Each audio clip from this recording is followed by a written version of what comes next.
Assalamu alaikum, my dear respected brothers and sisters, and welcome to another night of our Muharram nightly program. I express my sincerest of condolences to you all on the martyrdom of our beloved master Imam al-Hussein alayhi salam. Inshallah, to begin the program, we're going to start with the recitation of the Holy Quran by Brother Hussein Pirbai. So if everyone could please welcome him with a loud salawat. Allahumma salli ala Muhammad wa ali Muhammad.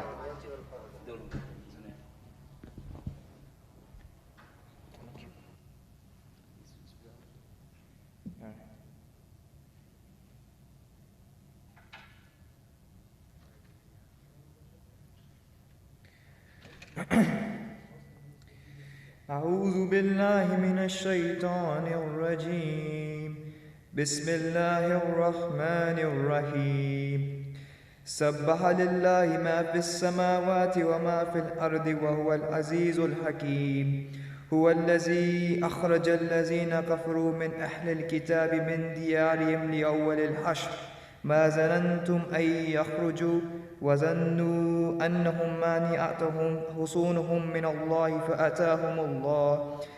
فأتاهم الله من حيث لم يحتسبوا وخسف في قلوبهم الرعب يخربون بيوتهم بأيديهم وأيدي المؤمنين فاعتبروا يا أولي الأبصار ولولا أن كتب الله عليهم الجلاء لعذبهم في الدنيا ولهم في الآخرة عذاب النار ذلك بأنهم شاقوا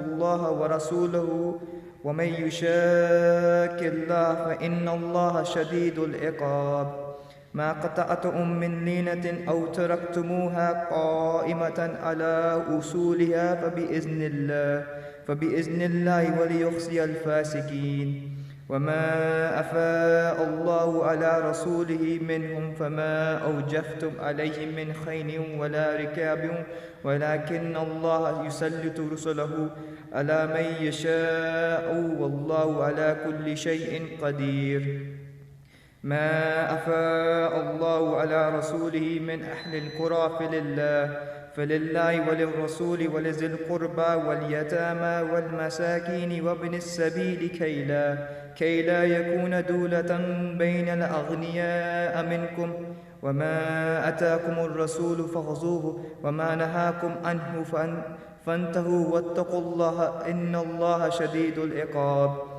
للفقراء المهاجرين الذين أخرجوا من ديارهم وأموالهم يبتغون فضلا من الله ورضوانا وينصرون الله ورسوله أولئك هم الصادقون والذين تبوأوا الدار والإيمان من قبلهم يحبون من هاجر إليهم ولا يجدون في صدورهم حاجة مما أوتوا ويؤثرون على أنفسهم ولولا كان بهم خصاصة ومن يوق شح نفسه فأولئك هم المفلحون والذين جاءوا من بعدهم يقولون ربنا اغفر لنا ولإخواننا الذين سبقونا بالإيمان ولا تجعل في قلوبنا غلا للذين آمنوا ربنا إنك رؤوف رحيم ألم تر إلى الذين نافقوا يقولون لإخوانهم الذين كفروا من أهل الكتاب لئن أخرجتم لا نخرجن معكم ولا نطيع فيكم أحدا أبدا وإن قتلتم لا ننصرنكم والله يشهد إنهم لكاذبون لئن أخرجوا لا يخرجون معهم ولئن قتلوا لا ينصرونهم ولئن نصروهم ليولون الأدبار ثم لا ينصرون لأنتم أشد رهبة في صدورهم من الله ذلك بأنهم قوم لا يفقهون لا يقاتلونكم جميعا إلا في قرى محصنة أو من وراء جدر بأسهم بينهم شديد تحسبوهم جميعا وقلوبهم شتى ذلك بأنهم قوم لا يعقلون كمثل الذين من قبلهم قريبا ذاقوا وبال أمرهم ولهم عذاب أليم كمثل الشيطان إذ قال للإنسان اكفر فلما كفر قال إني بريء منك إني أخاف الله رب العالمين فكان عاقبتهما أنهما في النار خالدين فيها وذلك جزاء الظالمين يا أيها الذين آمنوا اتقوا الله ولتنظر نفس ما قدمت لغد واتقوا الله إن الله خبير بما تعملون ولا تكونوا كالذين نسوا الله فأنساهم أنفسهم أولئك هم الفاسقون لا يستوي أصحاب النار أصحاب الجنة هم الفائزون لو أنزلنا هذا القرآن على جبل لرأيته خاشعا متصدعا من خشية الله وتلك الأمثال نضربها للناس لعلهم يتفكرون هو الله الذي لا إله إلا هو العالم الغيب والشهادة هو الرحمن الرحيم هو الله الذي لا إله إلا هو الملك القدوس السلام المؤمن المهيمن العزيز الجبار المتكبر سبحان الله أما يشركون هو الله الخالق البارئ المصور له الأسماء الحسنى يسبح له ما في السماوات والأرض وهو العزيز الحكيم صدق الله العلي العظيم.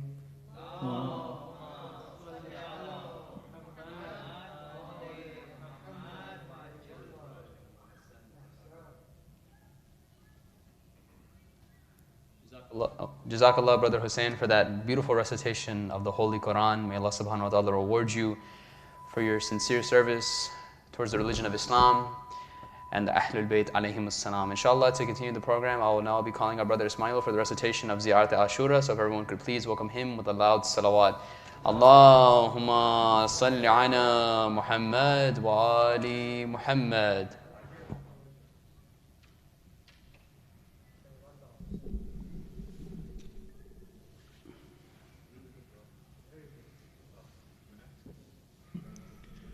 بسم الله الرحمن الرحيم أزور سيدي ومولاي معتمدي ورجائي ذخري وذخيرتي في آخرتي ودنياي مولاي أبي عبد الله الحسين نيابة عني وعن والدي وعن أخواتي وأخواني وبالخصوص من قلدنا الدعاء والزيارة طاعة قربة إلى الله تعالى. بسم الله الرحمن الرحيم.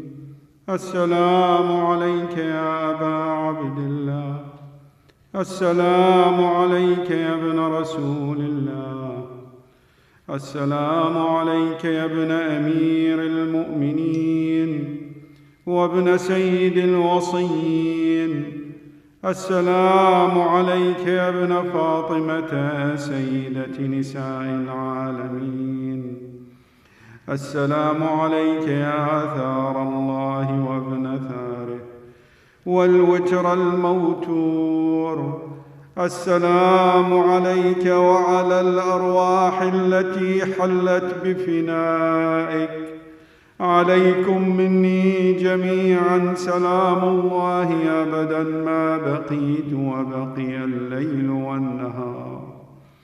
يا أبا عبد الله، لقد عظمت الرزية وجلت وعظمت المصيبة بك علينا وعلى جميع أهل الإسلام، وجلت وعظمت مصيبتك في السماوات على جميع أهل السماوات، فلعن الله أمة أسست أساس الظلم والجور عليكم أهل البيت، ولعن الله أمة دفعتكم عن مقامكم وأزالتكم عن مراتبكم التي رتبكم الله فيها، ولعن الله أمة قتلتكم ولعن الله الممهدين لهم بالتمكين من قتالكم.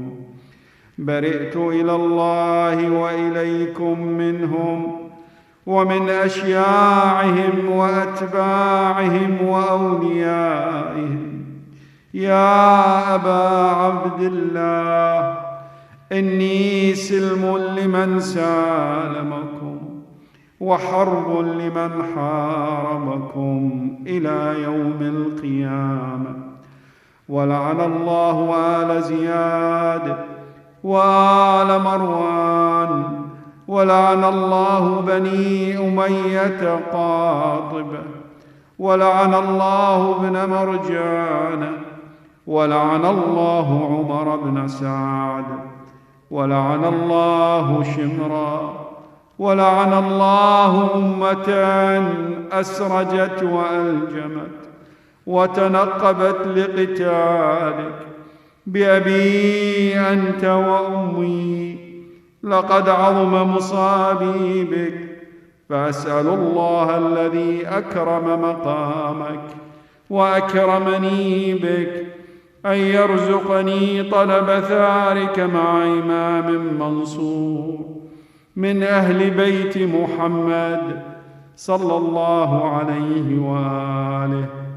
اللهم اجعلني عندك وجيها بالحسين عليه السلام في الدنيا والآخرة. يا أبا عبد الله، إني أتقرب إلى الله وإلى رسوله وإلى أمير المؤمنين وإلى فاطمة وإلى الحسن وإليك بموالاتك وبالبراءة ممن قاتلك ونصب لك الحرب، وبالبراءة ممن أسس أساس الظلم والجور عليكم، وأبرأ إلى الله وإلى رسوله ممن أسس أساس ذلك وبنى عليه بنيانه وجرى في ظلمه وجوره عليكم وعلى أشياعكم. برئت إلى الله وإليكم منهم، وأتقرب إلى الله ثم إليكم بموالاتكم وموالاة وليكم، وبالبراءة من أعدائكم والناصبين لكم الحرب، وبالبراءة من أشياعهم وأتباعهم. إني سلم لمن سالمكم وحرب لمن حاربكم وولي لمن والاكم وعدو لمن عاداكم. فأسأل الله الذي أكرمني بمعرفتكم ومعرفة أوليائكم ورزقني البراءة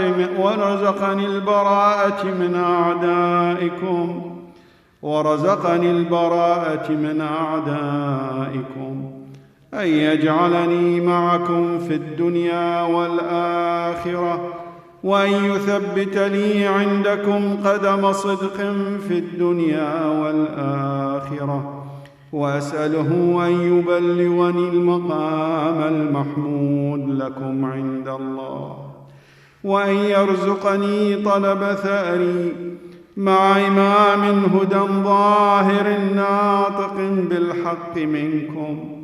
وأسأل الله بحقكم وبالشأن الذي لكم عنده أن يعطيني بمصابي بكم أفضل ما يعطي مصابا بمصيبته، مصيبة ما أعظمها وأعظم رزيتها في الإسلام وفي جميع السماوات والأرض.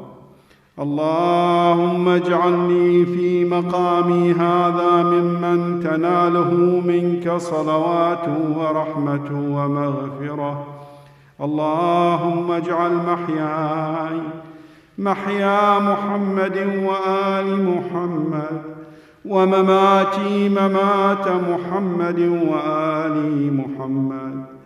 اللهم إن هذا يوم تبركت به بنو أمية وابن آكلة الأكباد، اللعين ابن اللعين، على لسانك ولسان نبيك صلى الله عليه وآله، في كل موطن وموقف وقف فيه نبيك صلى الله عليه وآله. اللهم العن أبا سفيان ومعاوية ويزيد بن معاوية، عليهم منك اللعنة أبد الآبدين. وهذا يوم فرحت به آل زياد وآل مروان بقتلهم الحسين صلوات الله عليه. اللهم فضاعف عليهم اللعنة منك والعذاب الأليم. اللهم إني أتقرب إليك في هذا اليوم وفي موقفي هذا وأيام حياتي بالبراءة منهم واللعنة عليهم، وبالموالاة لنبيك وآل نبيك عليه وعليهم السلام.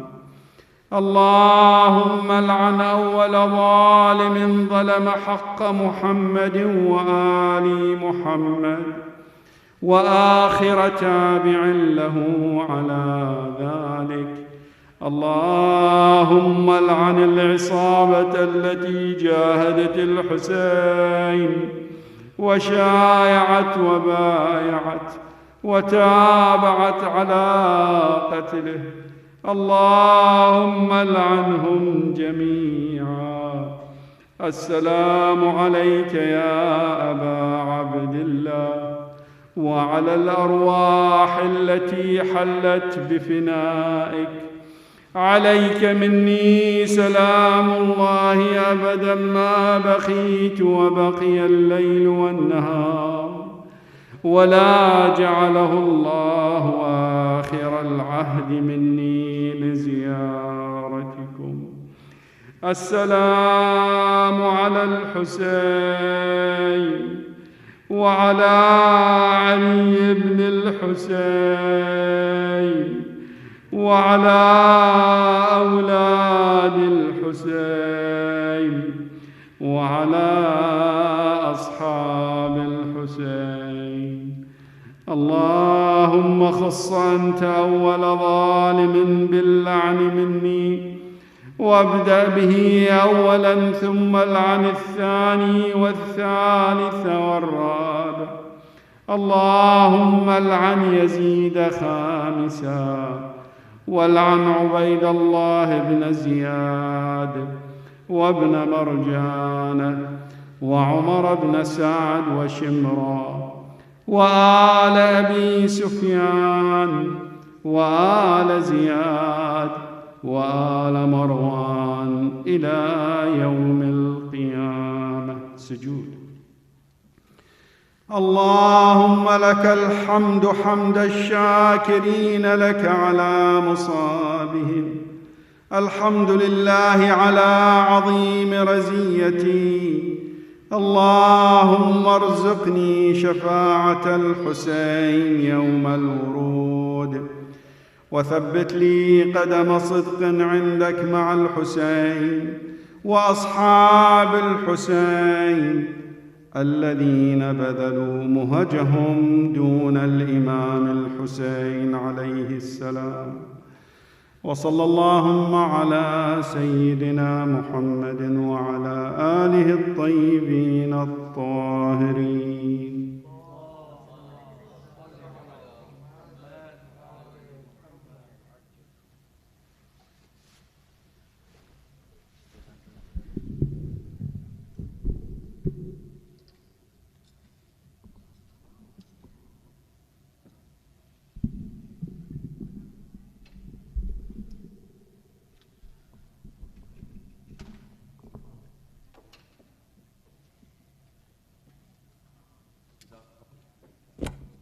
Jazakallah, Brother Ismail, for that breathtaking recitation of Ziyarat Ashura. May Allah subhanahu wa ta'ala reward you for your sincere service towards the Ahlul Bayt alayhim as-salam. Please recite a salawat for Brother Ismail. Allahumma salli ala Muhammad wa ali Muhammad. Inshallah, now we're going to begin the section of the program where we're going to have a youth. Inshallah, he's going to come and give a speech about, what's it called? John of Abyssinia. So inshallah, I'm going to be inviting up Brother Sami Zaidi. So if everyone could please welcome him with a loud salawat. Allahumma salli ala Muhammad wa ali Muhammad.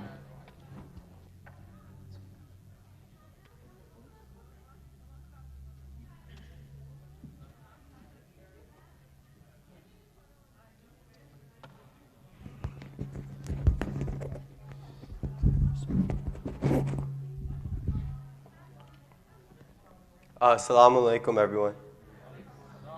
There are many companions of Imam Hussain al-Islam that sacrificed their lives on the day of Ashura. Many of them are not usually mentioned in speeches or majalises, but their sacrifices were no less important. The purpose of this presentation is to pay tribute and mention them by their names. Today, I will be discussing about Hazrat John al-Islam. Hazrat John al-Islam was a Nubian Christian who was a freed slave. Hazrat John was a former slave of Abu Zar and was sent as a gift from Abu Zar Ghifari to the household of Imam Ali al-Islam and Bibi Fatima.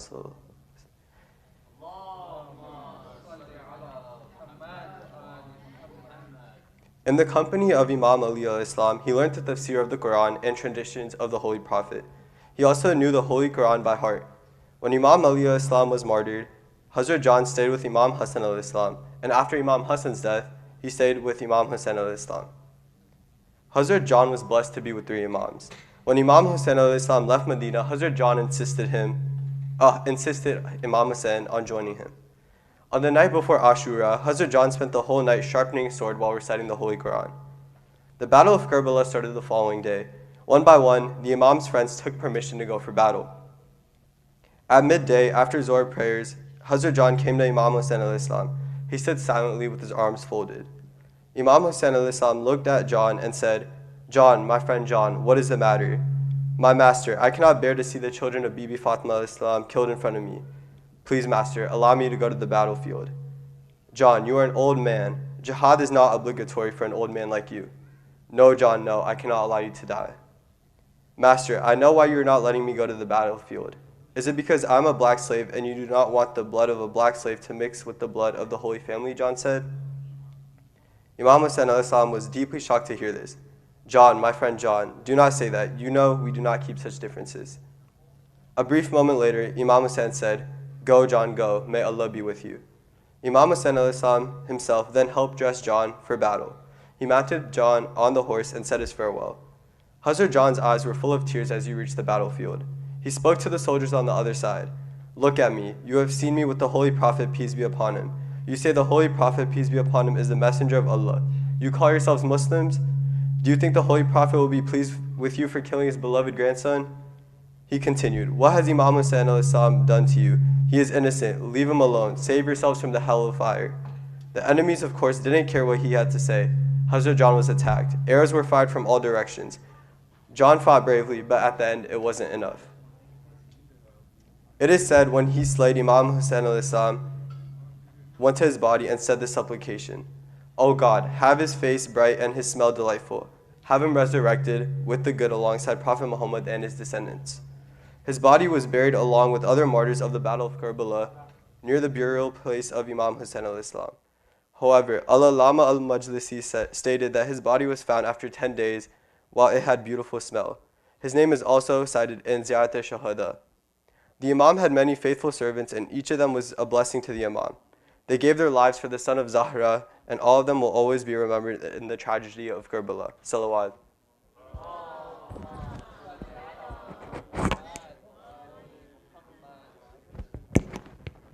Amazing job, bro.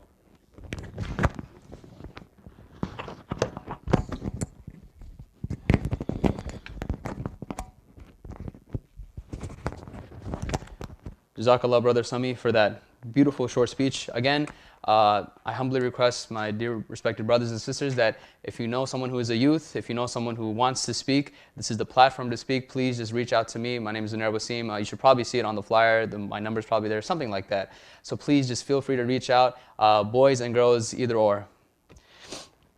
So bismillah.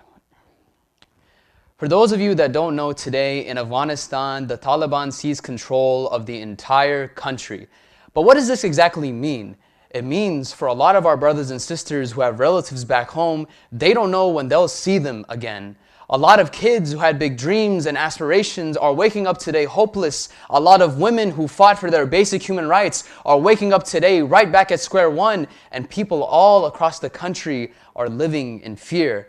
And you know, sometimes when people look at the injustices that are occurring across the world, they say, oh, who cares? You know, this stuff happens all the time. It's happening in 10 other places across the world. But no, that's not the attitude you and I as a Muslim should have. You and I as a Muslim should understand that the ummah is like one body. When one part of it is in pain, the entire body is in pain. And you know, sometimes when we look at the injustices that are occurring across the world, specifically in Afghanistan, you know, we can't help but realize that the most heartbreaking aspect of this all is that there's only so much we can do. But you know, one thing that we can't do, one thing that we should never do, is lose hope in the power of Allah subhanahu wa ta'ala, lose hope in the power of dua, because surely Allah subhanahu wa ta'ala hears us. So that's why I stress to you all, pray for Afghanistan, pray for Afghanistan, pray for Afghanistan. Bar Muhammad wa ali Muhammad, salawat.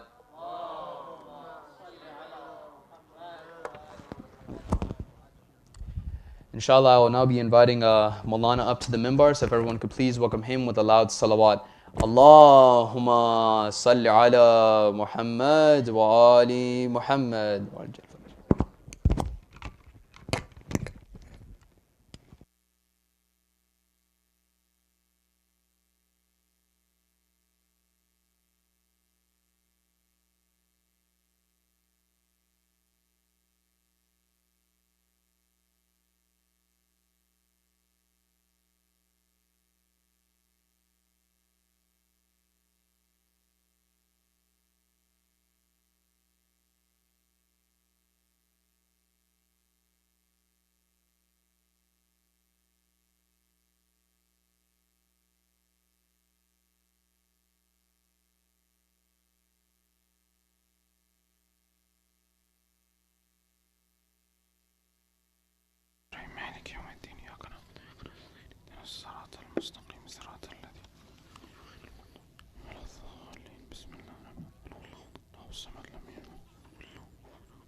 أعوذ بالله من الشيطان الرجيم بسم الله الرحمن الرحيم الحمد لله أوله بلا أول كان قبله وآخره بلا آخر يكون بعده الذي قصرت عن رؤيته أبصار الناظرين وجزت عن نعته أوهام الواصفين ثم الصلاة والسلام على سيدنا ونبينا حبيبنا وطبيب نفوسنا أشرف الأنبياء والمرسلين أبي القاسم المصطفى محمد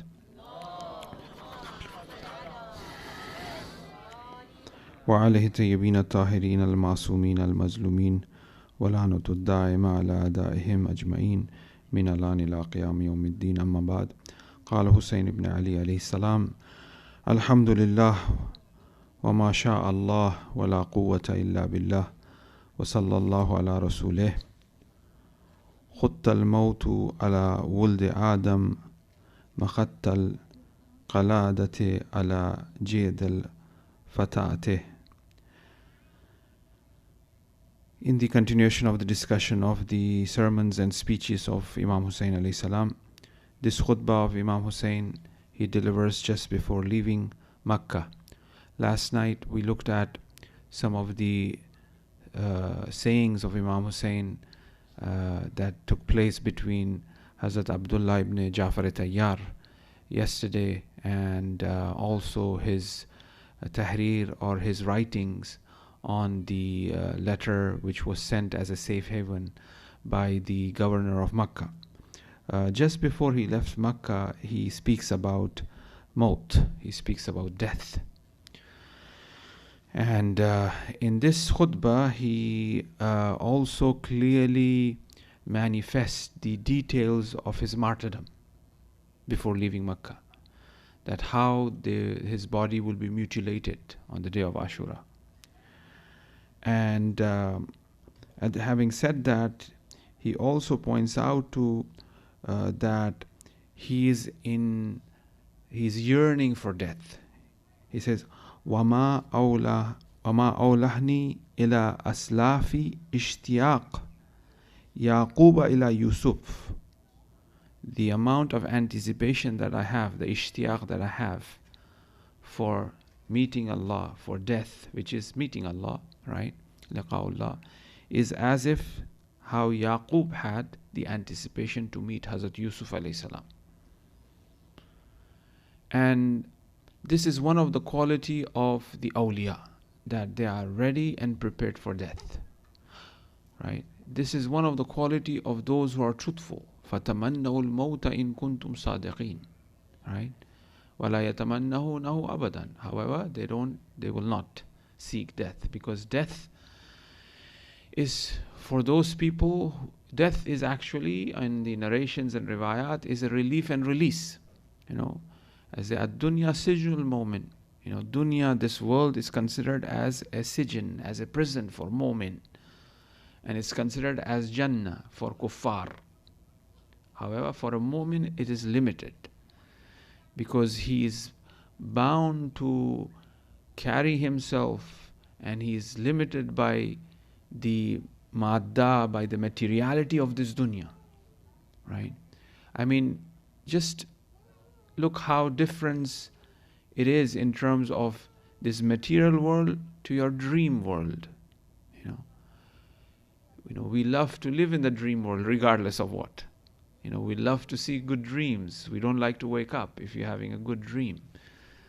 This shows the quality of the spirituality. This shows the quality of that dream world, which is subtle, right? Which is latif. And the soul is naturally attracted towards things which are latif, things which are subtle. That's why we like, sweet smell, we like nice fragrance, we like poetry, we like, things which are soft, things which are, taste. All of those things which are latif, our soul likes. So dreams are the same fashion. Now, death, if a person is truthful, as the narrations goes, that this world limits the moment. But when he enters barzakh, when he dies, he enters a new reality, completely a new, different world. Just like how, for example, a fetus, a baby in the womb of the mother, and the baby may think that this is it. This is my dunya. This is how I get food. But there's something much more colorful, beautiful, beyond the womb of the mother itself. So the same way, as the life, as this dunya is nothing but a journey entering into a very powerful realm, which is barzakh, and then after that, a very powerful realm, which is Qiyamat, and after that, which is very powerful realm, which is the hereafter, which is Jannah. Right? So here Imam says that, death is something that have been destined, just like how, for example, on Bani Adam, on human beings, it's like a ornament, it's like a, like a garland, it's with him all the time, and it is fixed. It is something that he can never avoid. The Bani Adam can never avoid death. Everything will die. Right? So now the question is that why now, and he's talking about anticipation of it. He's anticipating. Why? Now, death is opposite to hayat. In the Quran, for example, if you look at it, about 82 or 86 times Quran have used the word hayat, life. Opposite to that is death.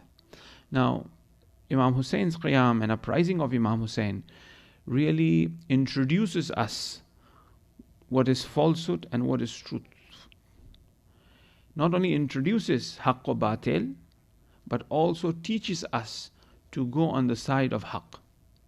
The Qiyam of Imam Hussein alayhi salam teaches us what is evil and what is good. Not only teaches us what is evil and good, but helps us to choose good. What is justice and oppression? What is life and death? What is true life and what is true death? The Qiyam of Imam Hussein teaches. Now here, hayat, life, where does it really stems from? What is the source of hayat? Where does it really come from? When we reflect upon the Asma Ilahi, the names of Allah subhanahu wa ta'ala, one of the name of Allah is Hay. Right? We say Hayyul Qayyum, right? Qayyum, Hay. Hay is one of the names of Allah. So hayat, which indicates movement, which indicates perception, which indicates goodness, which indicates life, stems out from something that is the very nature of God, which is hayat, which is hay, because Allah is hay. So this means that whatsoever in this dunya have a relationship with that hay, that thing is alive. It may appear to be dead, right? But that thing is alive. That thing have perception. That thing have value. That reality have value. It may be from a outwards perspective, is not speaking, it's not moving, it's not doing anything. However, but it has the element of life in it, and it has the power to give life as well, because Allah is Hay and He gives life. So anything that have taken the color of Hay, or it has the roots in that Hay, it will do the same magic which that Hay is doing. For example, they say that du'as are accepted under the dome of Imam Hussein alayhi salam. It is just a dome, but it is giving life. Right? Because it's connected to that life. And it is connected to that life through what? Through the life of Hussein, right? Which is actually through the death of Hussein. It's not the life of Hussein. Hussein died, but he became alive, you see. So everything that have the element of existence, and it gives existence, it brings out existence, it brings out goodness, that is high, that is alive. Right? That's why Hazrat Amir says that, a jahil, even if he's alive, he's dead. A jahil is a walking dead body. A jahil, an ignorant person, is a walking dead body. He may look alive, one may say that it has life, but in terms of his spirit, in terms of his nafs, in terms of his true reality, he's dead. He's a walking dead body. Because nothing good can come out of him. And vice versa. A person who is dead, but as he has left behind a legacy of goodness, right, he's still alive. As he have left behind maybe part of himself, such as we talk about sadaqah jariyah and books and library and masjid and helping the cause of Islam, right? Because he has connected to that stream of highness, to that stream of life. So Imam Hussein alayhi salam have no fear. That just now beautifully recited in the ziyarat, that Allahumma ja'al mahyaya mahya Muhammadin wa ali Muhammad. Wa mamati mamata ala Muhammadin wa ali. Oh Allah, make my life like the life of Muhammad wa ali Muhammad. What is the life of Muhammad wa ali Muhammad? As we recite in the Qunut of Eid, أدخلت فيه محمد وآل محمد وأخرجني من كل سوء أخرجت من محمد وآل محمد. Bring me out from that which you have brought out, Muhammad وآل Muhammad. Let me enter that realm, that domain, that reality which you made enter Muhammad وآل Muhammad. This is the path of Imam Hussein. This is the life we are talking about. A life that is eternal. A life that is ever living. Yes, when we reflect upon death and the stages of death, the Quran talks about it, right? And it is part and parcel of our existence that kullu nafsin dha'iqatul maut, every nafs will taste death. Taste finishes, but the person remains. That's why it uses the word taste. Allah have created death. خَلَقَ الْمَوْتَ وَالْحَيَاةَ لِيَبْلُوَكُمْ أَيُّكُمْ أَحْسَنُ عَمَلًا. He has created, life and death in order to test who will perform the best act. So it's just as we prepare ourselves for the exam, we go sit in the exam for a few hours and then we come out. So death is like that. When it comes, when the time comes, it will come. And at that time, it's a test for us. It's a test how we will be at those moments. That's why you have dua adila, because all our life we have been, we were stood path on the path of deen and haqq and truth. And it may occur that during those hours one may become weak, because it's a test.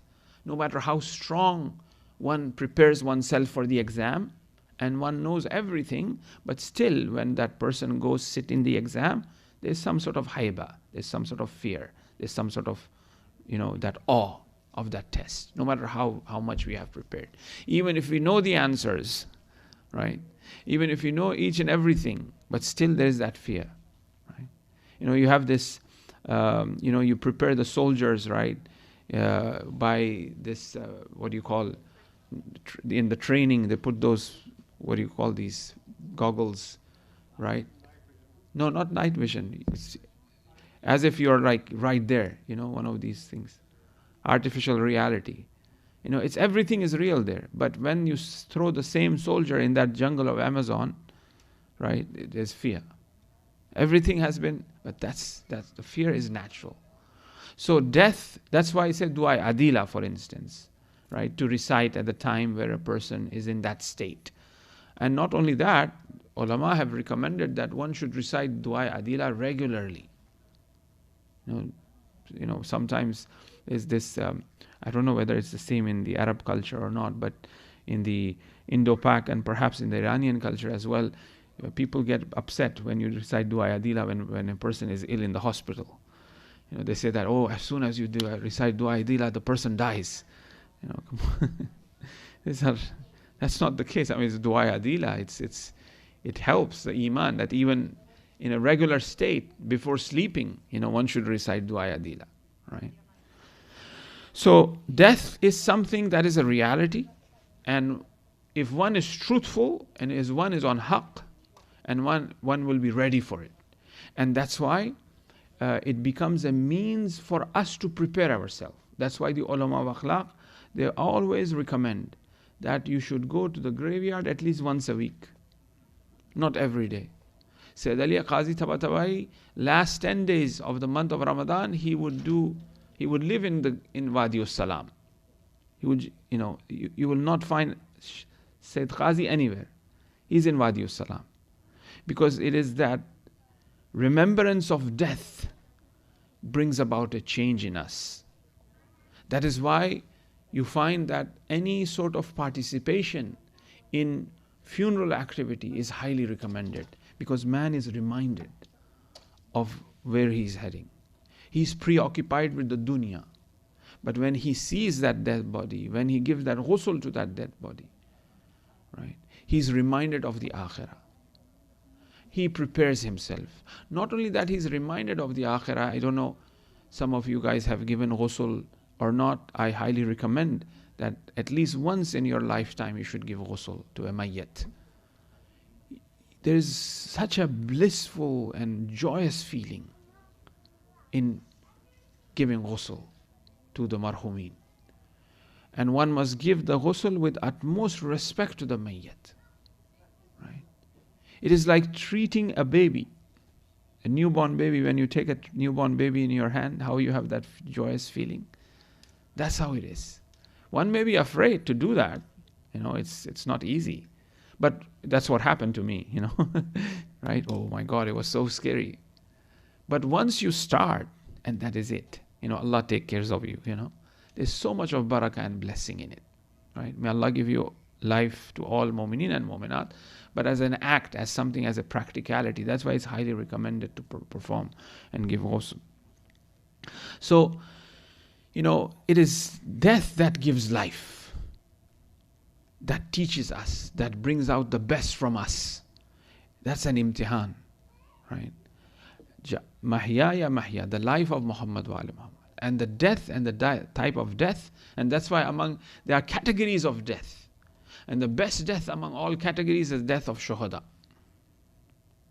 And that's why we should ask that, in our du'as in the month of Ramadan, we ask, oh Allah, provide us with the death of shahadat.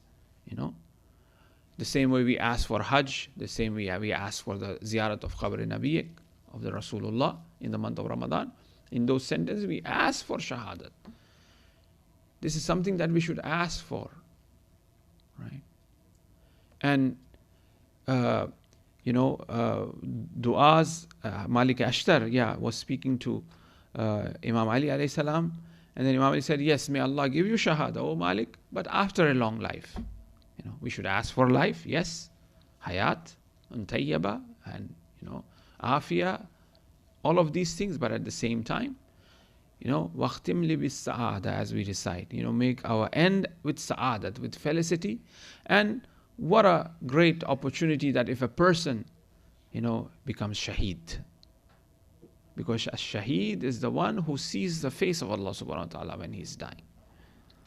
So Imam Hussain alayhi salam, he is anticipating for that moment, for that hour to take place. And a death of shahada, obviously. On the day of Ashura, they were, competing with each other to go and become shaheed. One Sahabi was saying, I will go first. The other Sahabi was saying, I will go first. The Bani Hashim were saying, no, we will go first. Because, we should protect our guests and our helpers. The little children were competing to go and sacrifice their life and become shaheed. Because they have understood haqq. They know what reality is, and they have seen that reality. Burair and Zuhair, they were joking with each other on the night of Ashura. And right? They say that, how come you guys are joking with each other? Tomorrow is battle, tomorrow is you're gonna die. He said, so what? We know where we are heading. What is there to be afraid of? فَتَمَنَّوُا الْمَوْتَ إِن كُنْتُمْ صَادِقِينَ. Right?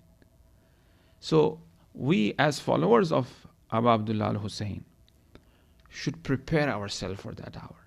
There are certain practicalities that may come to our mind because of our age. For example, certain things need to be taken care of. We should do that. Certain loans, family, children, which we call calculations, hisab, kitab, everything should be ready. Right? And then from a dunyavi perspective, from the manavi perspective, the same way. That's why it is recommended to always have a will. Especially one is traveling. Before one travels, one should make a will. Right? So one should prepare oneself, practically speaking, and at the same time, one must reflect on death, think about death. Thinking of death will give life. Thinking of death will provide us with, will prepare us and will make us good. The Prophet, the Imams, the ulama, they get things from the graveyard, as they say that, the story I'll mention to our kids here. Sayyid Ali Qazi Tabatabai was a great teacher of Allama Tabatabai, very spiritual man, a man who could speak to mountains, a man who have told a dead snake to get alive, the dead snake became alive because of that spiritual power he had. So one of his students at night wanted to sleep, and in the shelf there was some books. It wasn't Quran, there were some books. So he wanted to sleep in his room, so when he's about to sleep, he will extend the feet, right, towards those books, right? So he was thinking, well, it is not the Quran, these are just my, books, Islamic books, but not Quran. Quran, yes, you have to respect perhaps, So he said, this is not Quran, so I'm going to extend my feet and sleep, right? And then he was also thinking, my teacher whenever I see him, he's in the graveyard, amongst the graves, walking there. In Wadi Salam was the name of the graveyard. He's always there, and he's buried there too as well. So I don't know what he's doing all the time in the graveyard, right? So he was thinking that as well. Then he was thinking, because usually when you go to sleep, you start thinking about things that come to your mind, what you have done, what are important things, so on. The other thing was that, as he was in Iraq, he was an Iranian student, he was studying in Iraq. So a letter came from home asking him to return because there were certain issues that the family was facing in Iran. So they sent a letter to him, and he said, "Oh, I got this letter. Shall I go? Shall I not go? Maybe I'll take advice from my teacher tomorrow," right? So next morning he goes to his class. So as he goes to his class and sit there, he says that, even if it is not Quran, you should not extend your feet towards Islamic books before even saying anything. And my advice is not to go to Iran because that problem is already resolved. And you want to know where I learned all of this from? From Wadi Salam. That's why I'm there in Wadi Salam most of the time. So he answered all of the 3 questions. And this has happened. Okay, we are talking about Sayyid Ali Qazi, who we have never met. But when it comes to Bahjat, who you have met, you have seen, he was like that too. Right? People will go sometimes to ask to make istikhara. Before opening the Quran, he will answer it. Is it good or is it bad? Or he will advise. Not all the time. They are not there all the time to show their skills, and they always want to hide. There's only a particular reason to do that. Imams were like that too. They will not always show their supernatural power. Only just to complete the hujjat, the proof. On the people, they would use that. They would do that. And if they see any sort of attraction, pull, and guidance, at that time they would inform them. Right. Bahjat was the same, right?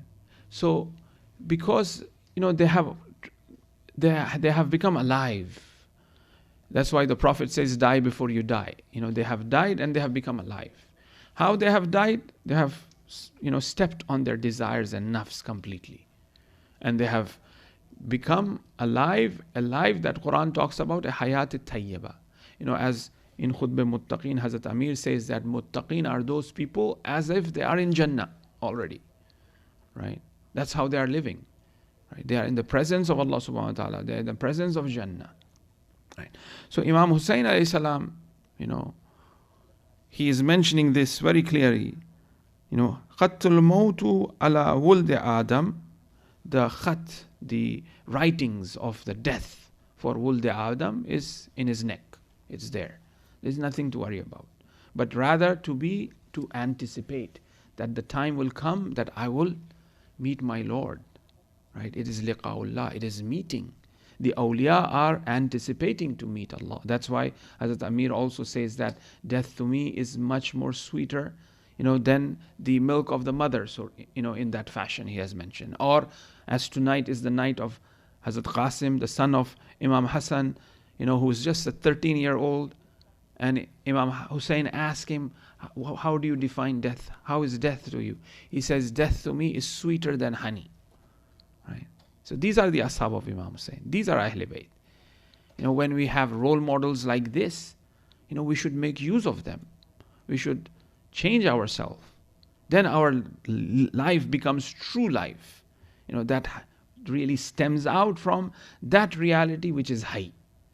And which is ever living reality, Hayy, which is Allah subhanahu wa ta'ala, the Hayyul Qayyum. Right? After that, in this very khutbah, Imam Hussein points out to the precise details that how his body will be mutilated and how he will be killed. So he's already informed. This is in Makkah. And then he leaves Makkah, and then we talked about when he met Hazrat Abdullah ibn Ja'far, the Tayyar. After which he embarks again, then he meets Farazdaq. Farazdaq was a poet. He was coming from Kufa to do Hajj. He was going towards Makkah. So they met. Imam Hussein and Farazdaq met. And when he meets Farazdaq, he inquires, as he was coming from Kufa, what's the situation in Kufa. Farazdaq says that the people's heart is with you, but the swords are against you. So in our language will be our hearts with Imam Hussein, but our actions are against Imam Hussein. Right? We love Imam Hussein, we love Azadari, but when it comes to our actions, we forget in the flip of a second that we are doing Azadari itself. All across, the globe is like that. For one little thing, we get angry, we fight. We are distributing the tabarruk itself, and then for one little thing, there's a fight occurs. What type of name that goes, to other people, to other people who of faith, that see, these Shias, they are fighting over tabarruk, for example. So one have to be very vigilant. One have to be very careful. Every step, everything that we do, especially when we attend the majalis of Imam Hussein alayhi salam, our akhlaq, our behavior. So Farazdaq says that the hearts of the people of Kufa are with you, but their swords are against you. Then Imam says, Sadaqta lillah la-amr wa kullu yawmin huwa fi shan. What you have said is right, Farazdaq. Sheikh Mufid says that Imam did not even ask what his name was. Imam just acquired that, who are you? And I'm pretty sure Imam was aware, because later on we find that Farazdaq, recited great poetry in praise of Imam Hussein alayhi salam, right? And Imam prayed for Farazdaq as well, right? Like I said, Imam, when he deals with different people in his speeches and how he reacts to them, what he speaks to them, points out to that there is something that he wants them to be aware of, and there is something that he is really asking in terms of the future responsibility that he has. Farazdaq being a poet, you find that when he's dealing with and is speaking to him, because Farazdaq had brought her mom from Kufa to take her to Hajj. That's where they met, right? So here, that's what he says. And then here another thing he says, right? كل يوم هو في شان إن نزل القضاء بما نحب ونرضى فنحمد لله على نعمائه وهو مستعان. He says, Allah has every day has a new shan, has a new reality to Allah subhanahu wa ta'ala. That's how He's high. Something that is high doesn't stop from creating. Every second Allah is creating. New creations comes into existence every minute and every second, right? Just like how we breathe, exhale and inhale. Every second there is qiyamah. When we exhale, it is creation. When we inhale, it is qiyamah. That's how Allah is, right? ذَلِكَ هُوَ فِي شَان, that's what it means, that He is always afresh and creating. When we go and stand at the shore, the waves are always coming. And every wave is a new creation, is a different form. It's completely new. It's not the same exactly, right? So here he says that, right? And the qada that is sent by Allah, what Allah have destined, nuhibbu, we love it, right? And we are pleased with it.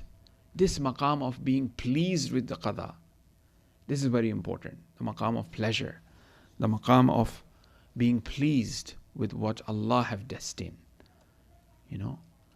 That's why waf'al bihi ma anta ahlu wa la taf'al bima ana ahlu. Oh Allah, make it happen the way what you want in regards to me, not what I want. I am asking something with my calculation, but you will give me something with your calculation, right? With your desire. And the point here is that to be pleased with what Allah is destining, that we should always ask that Allah make me from those who are pleased. And how can it not be when we start to reflect on in whatever state we are, we should be pleased, and it makes sense. Like this very moment that we are sitting in the center, listening to kalam of Imam Hussein alayhi salam. What a pleasureful thing. Aren't we pleased with Allah subhanahu wa ta'ala? Aren't we thankful to Allah subhanahu wa ta'ala for giving us this opportunity? Out of everything that is out there that is going on, different parts of the world, but I am here in the MOMIN center sitting and listening to the kalam of Imam Hussain alayhi salam. This is a great honor. We should be thankful about. And there's no more pleasurable thing than this very thing at this very moment. So this state of being pleasure should be perpetual in every step. Now we understand and we are saying it clearly at this very moment because we are in the center and we are listening to Imam Hussein's kalam. But same me outside at 7-Eleven or outside at workplace, where I am surrounded by, waswas and other stuff, which is more worldly, dunyawi. In that state as well, my internal iman should be so powerful that I should be pleased with that state. That I should be, they say that they are rijal, they are people, they don't forget the zikrullah. They are always in the state of remembrance of Allah subhanahu wa ta'ala. No matter what business they are doing, they are in the state of remembrance of Allah. Right? So if a person in that state of remembrance all the time, he will always be pleased with. That story of the Prophet and that young lad who was in the Masjid al-Nabawi, and he asked him, the Prophet asked him that he was zahid, he was an ascetic. And then he asked him, how did you wake up? It's a long hadith. Then he says, I wake up by being pleased with Allah subhanahu wa ta'ala. So that is the highest level. Radiyallahu anhum wa radwan. The Quran says, Allah is pleased with them. And it's a maqam. Like as we said, there is hal. Right now it could be a hal for us, that we are pleased. It's a hal. It's a state. But there's a station which is higher than hal. We just are in a state of being pleased. But we have to be residing on the station of being pleased. And how we reach the station of being pleased? By little hals. Small states we have to increase. Eventually, we will, these are like states are like steps. So we take these steps of states, and then eventually we reach to the station of, being pleased. Right? So Imam, that's what he said. وَنَحْمَدُ, and we thank and we praise upon the ni'mah that he has given. And he is the musta'an, he is our helper. There's nothing to be worried about. So Imam Hussein, pointing out to all of the different phenomena and realities that a human being, a human life needs for his success, in his speeches, in his statements, in his saying. And through this, those who have ears, those whose hearts are open, they are joining Imam Hussein alayhi salam. They are helping Imam Hussein alayhi salam. They are understanding Imam Hussein alayhi salam. And he is inviting them. Like last night, as we said, this invitation of Imam Hussein is not like he's helpless, come and help me. No. But rather, he is pointing out to the element of us being free to go towards good. No one is forcing. So the people are choosing to go towards Imam Hussein alayhi salam by their freedom. They are not forced. It's pointing out to the honor of Bani Adam, of human being, that he is created free. Same type of language by Allah. Is there anyone to give a loan to Allah? Please, Allah is asking for loan. Allah have all the money, but Allah is asking for loan in the Quran. Right? So the same way Imam Hussein, he does not need help as such. And that's why on the last day he says, everybody go. So he's pointing out to that freedom and honor of insan. The karamat that Allah have given. Allah have given us karamat, honor. لَقَدْ كَرَّمْنَاهُ بَنِي آدَمَ. And he has honored us. And that honor is being free. And that's why he says hayat, life without humiliation. No humiliation. So all of those who have joined, they have joined the call of freedom. They have joined the call of life. Right? And tonight is one of those nights, one of that young soldier of Imam Hussein alayhi salam, who is the representative of his brother, Imam Hassan al-Mushtaba, who knows what death is, who describes death in a most eloquent way ever possible. Why? By understanding perhaps that what is honey in the Quran. Allah says all cure is been placed in the honey, isn't it so? It has the element of shifa. Quran recognizes that. Traditions recognizes that. Honey have shifa. But for Hazrat Qasim, it is much more powerful. Death is more beautiful. There's more than shifa. It's sweeter than honey for me. So the night arrives, the 9th night, and Imam Hussein is mentioning that you all is taking the bayah from the ashab and mentioning all will be shaheed tomorrow. He points out to individuals, ashab, tells them how they will be shaheed. But this young lad is sad because Imam Hussein is not addressing him. As he was alone, not going back to the tent of the mother, Imam Hussein says that, why are you not returning back to the tent? Everybody have gone back. He says, oh my uncle, you haven't taken my name. Am I going to be shaheed? This child is only thinking about shahada. It's an honor. Why? Because the tarbiyat of Mamo, Farwa, is that. Because of Imam Hassan Mushtaba. He was just a year old or maybe a year and a half when Imam Hassan Mushtaba died. And as Farwa reports that Qasim bin Hassan was in my lap and my husband Hassan was vomiting chunks of liver because of the poison that was given. In that state, my husband Hassan calls me and ties a hirz, a dua, to the hand of Hazrat Qasim. A hirz is like a dua, a hidden dua for the protection from calamity and difficulties. And he says to me that when Qasim is in danger, when Qasim is facing the most difficult task of his life, open this. This is for his protection. So here Imam Hussein says that go back to your mom. He says, am I going to be shaheed? Then once again the response of Imam Hussein is, he says that, what are you talking about? Even Asghar, the 6-month-old, will be shaheed tomorrow.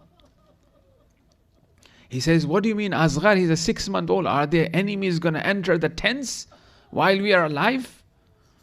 Imam Hussein says, no, Asghar will be shaheed on my hands, Qasim. That gives him a sort of itminan. Usually when you're speaking to children, you don't directly answer them. You answer them in a different way, and they're kind of satisfied and they leave. Hazrat Qasim goes back. Next morning, one after the other, the ashab went. Their bodies were brought by Abul Faz, by Hazrat Ali Akbar, by Imam Hussein. The Bani Hashim started going. The bodies of On and Muhammad was brought, and Qasim is still alive. Farwa was saying, Qasim, what is up to you? Why are you not going to sacrifice your life? How come you are still alive? How I will face Zainab? How I will face Sayyidah Fatima on the day of judgment, that Bani Hashim are being slain and you're still alive? He started to cry. He says, Mother, I'm going to my uncle, but he's not listening to me. I'm asking him. Every time I go to him, he says something. He says, oh Qasim, when I hug you, when I kiss you, I get the sweet fragrance of my brother. Oh Qasim, you remind me of my brother. How can I let you go? Please stick around. Please stay. So here Farwa says that at this moment, I recollected and I remember that Qasim's father have tied something to his hand as a hirs. Because this is the most difficult moment for Qasim. That he wants to sacrifice his life for his uncle, but he cannot do anything about it. So here Farwa says, Qasim, open that hirs. As soon as Qasim opens that hirs, there was a letter from his father. He says, oh Qasim, my brother will be surrounded by the enemies on the day of Ashura. When that time comes, O Qasim, you should sacrifice your life for my brother. A joy comes into the heart of Qasim, and the mother becomes happy too. What type of mother she is? She is becoming happy that his son dies. These were the women and children on the day of Ashura. And then Farwa, she goes with this letter to Hazrat Zainab Salamullah alayha. She did not go directly because she knows what will attract Hussein's heart. Because I've been mentioning this over and over again. When Hussein sees Zainab, Hussein stops. Hussein forgets everything. He is focused towards Zainab. So Farwa comes to Zainab and she says that, look, this is the letter. As soon as Zainab looks at the handwriting of Hassan and Mushtaba, she remembers those times that when his brother was alive, when the family was together, Hassan, Hussein, the Prophet. She kisses the writings of Imam Hassan alayhi salam and takes Imam Hassan to Imam Hussein's tent. And as soon as Zainab enters the tent, she's at the door. Imam Hussein leaves everything, focuses on Hazrat Zainab, and here Hazrat Zainab presents the letter and Hazrat Qasim. As soon as Imam Hussein reads this, he started to cry. And not only does he cry, Zainab also cries with Imam Hussein. Both of them are preparing their nephew to go to the battle. The Maqatil wrote that Imam Hussein prepared two shaheed. One was Ali Akbar and other was Qasim. He prepared Hazrat Qasim and he tied the amama, and some of the report says that he himself picked Hazrat Qasim and placed him on the steed because he was so young. He was so short that he couldn't even climb the horse. And then here Qasim goes. And as he says, as it was the strategy of the Arabs that fight, they will fight one on one. So that's how the battle started. Qasim fought 1, 2s, 3s, to the amount of 30, battalion of 30 were coming, trying to kill Qasim. And Qasim was defeating them, and Qasim was killing them. Here Umar Esas says that this is not the way to fight with Qasim. And they say fight Qasim, all of them together. Attack Qasim, all of them together. Even when they attack Qasim from all sides, still Qasim fought and he cuts open the ranks of the enemy. He went deep inside and very far. And Qasim now was surrounded by the enemies. As Qasim was surrounded by the enemies, he was attacked, and finally a blow came on his head, and now he falls from the steed on the ground. He calls, "Oh my uncle, come to my aid." As soon as Imam Hussein alayhi salam hears this call, Imam Hussein is together with Hazrat Abbas. He is with Hazrat Ali Akbar. And then there was a roar, an uproar in the enemy's rank that Hussein and Abbas is coming in the battleground. As soon as there was an uproar, they heard that Hussein and Abbas is coming into the battleground. Qasim was on the ground. And the horses, the men who were on the right side of the Karbala's ground goes to the left. There was a chaos, and the body of Qasim on the ground. Horses galloped over the body of Qasim. This is the only shaheed. There are two shaheed in the plain of Karbala whose body was galloped by the horses. There was one shaheed on the day of Ashura, Imam Hussein alayhi salam, because everybody claimed the bodies, and there was the body of Hussein remain in the plain of Karbala. Zainab says, "Is there anyone to claim the body of the son of Zahra?" "Oh Umar Asad, what do you want to do?" Horses galloped over the body of Hussein. But Hussein was shaheed. But here, this shaheed is the one who was still alive, who was still breathing, who was on the ground. The horses, there was a stampede. Horses galloped over the body of Hazrat Qasim. And finally, Imam Hussein reaches there. When Imam Hussein reaches there, he says, "Oh Qasim, it was the most difficult part for my life that my nephew calls me for aid and I couldn't do anything." And here, the last breath of Qasim, and he says in his last breath that, "Oh father, you are here?" Imam Hussein says, "No, it is me it is your uncle." He says, "No, along with you." my father is there as well. He has come from Baqi to really welcome me.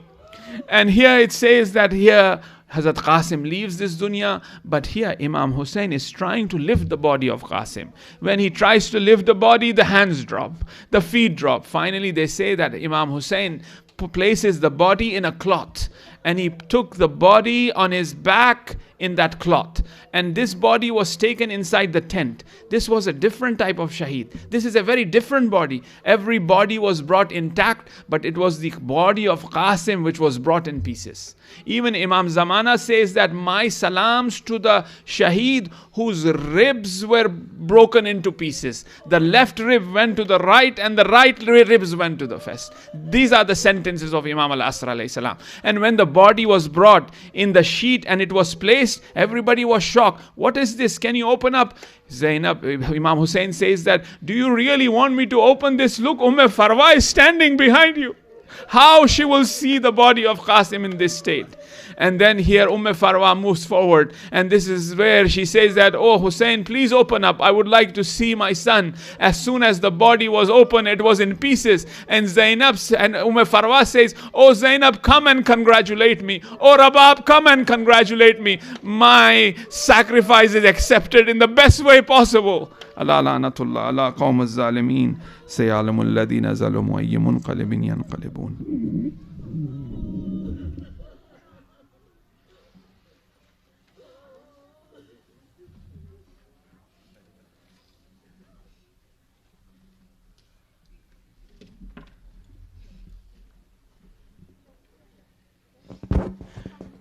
Brothers, we have 5 minutes, exactly 5 minutes.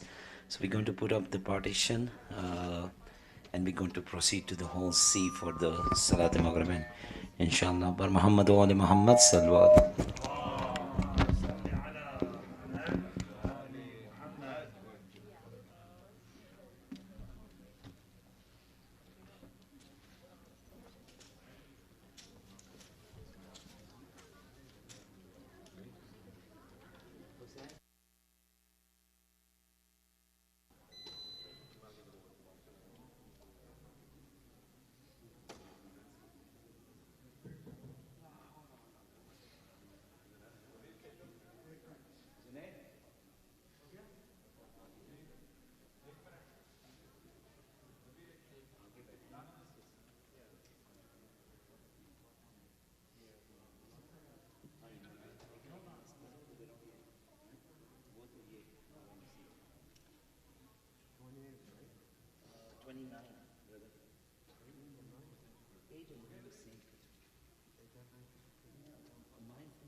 Please, Hall C is ready, so please make the saf.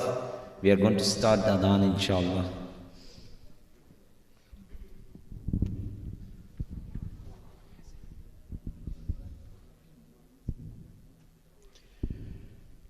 السلام عليك يا أبا عبد الله وعلى الأرواح التي حلت بفنائك. عليك مني سلام الله أبدا ما بقيت وبقي الليل والنهار ولا جعله الله آخر العهد مني لزيارتكم. السلام على الحسين وعلى علي بن الحسين وعلى أولاد الحسين وعلى أصحاب الحسين. سبحان الله والحمد لله ولا إله إلا الله والله أكبر ولا حول ولا قوة إلا بالله العلي العلي العظيم. الله أكبر. الله أكبر. الله أكبر. الله أكبر. أشهد أن لا إله إلا الله.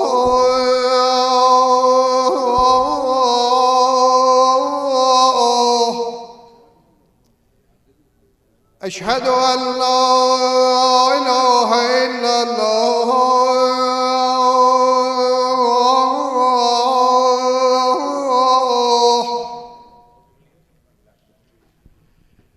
أشهد أن محمدًا رسول الله.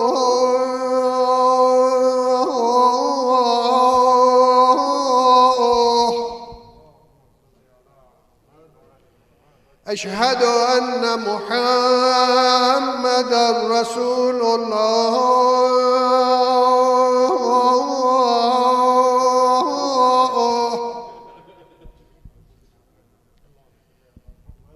أشهد أن أمير المؤمنين عليًا ولي الله.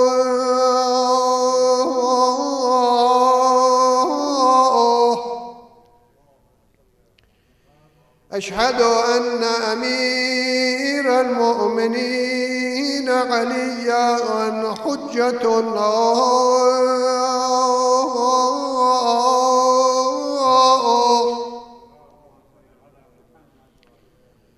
حي على الصلاة. حي على الصلاة.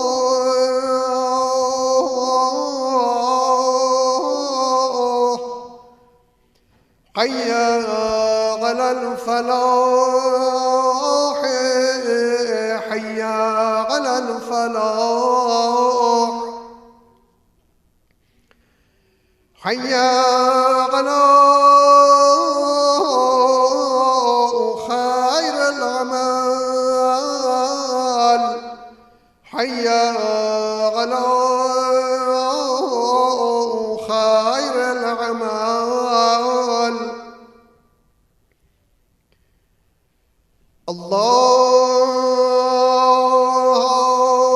أكبر. الله أكبر. لا إله إلا الله.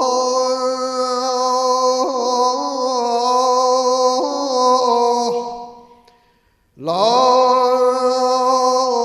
إله إلا الله. اللهم اغفر المؤمنين والمؤمنات والمسلمين والمسلمات الأحياء منهم والأموات بحرمة سورة الفاتحة مع الصلوات.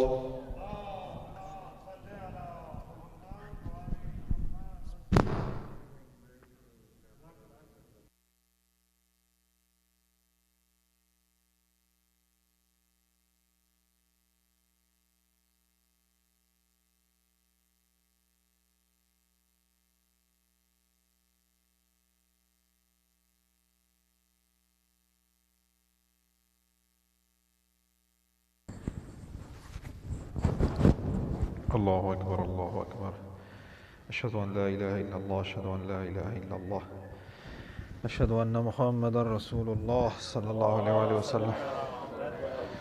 أشهد أن محمدا رسول الله.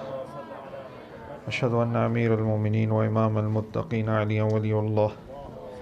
أشهد أن أمير المؤمنين وإمام المتقين وأولاد المعصومين حجج الله. حي على الصلاة. حي على الصلاة. حي على الفلاح. حي على الفلاح. حي على خير العمل. حي على خير العمل. قد قامت الصلاة. قد قامت الصلاة الله أكبر الله أكبر لا إله إلا الله أستغفر الله ربي وأتوب إليه أستغفر الله من كل ذنب وأتوب إليه إنه كان غفارا الله أكبر بسم الله الرحمن الرحيم الحمد لله رب العالمين الرحمن الرحيم مالك يوم الدين إياك نعبد وإياك نستعين اهدنا الصراط المستقيم صراط الذين أنعمت عليهم غير المغضوب عليهم ولا الضالين بسم الله الرحمن الرحيم إنا أنزلناه في ليلة القدر وما أدراك ما ليلة القدر ليلة القدر خير من 1000 شهر تنزل الملائكة والروح فيها بإذن ربهم من كل أمر سلام هي حتى مطلع الفجر الله أكبر سبحان ربي العظيم وبحمده اللهم صل على محمد وآل محمد سمع الله لمن حمده الله أكبر سبحان ربي الأعلى وبحمده اللهم صل على محمد وآل محمد الله أكبر أستغفر الله ربي وأتوب إليه الله أكبر سبحان ربي الأعلى وبحمده اللهم صل على محمد وآل محمد الله أكبر بحول الله وقوته أقوم وأقود بسم الله الرحمن الرحيم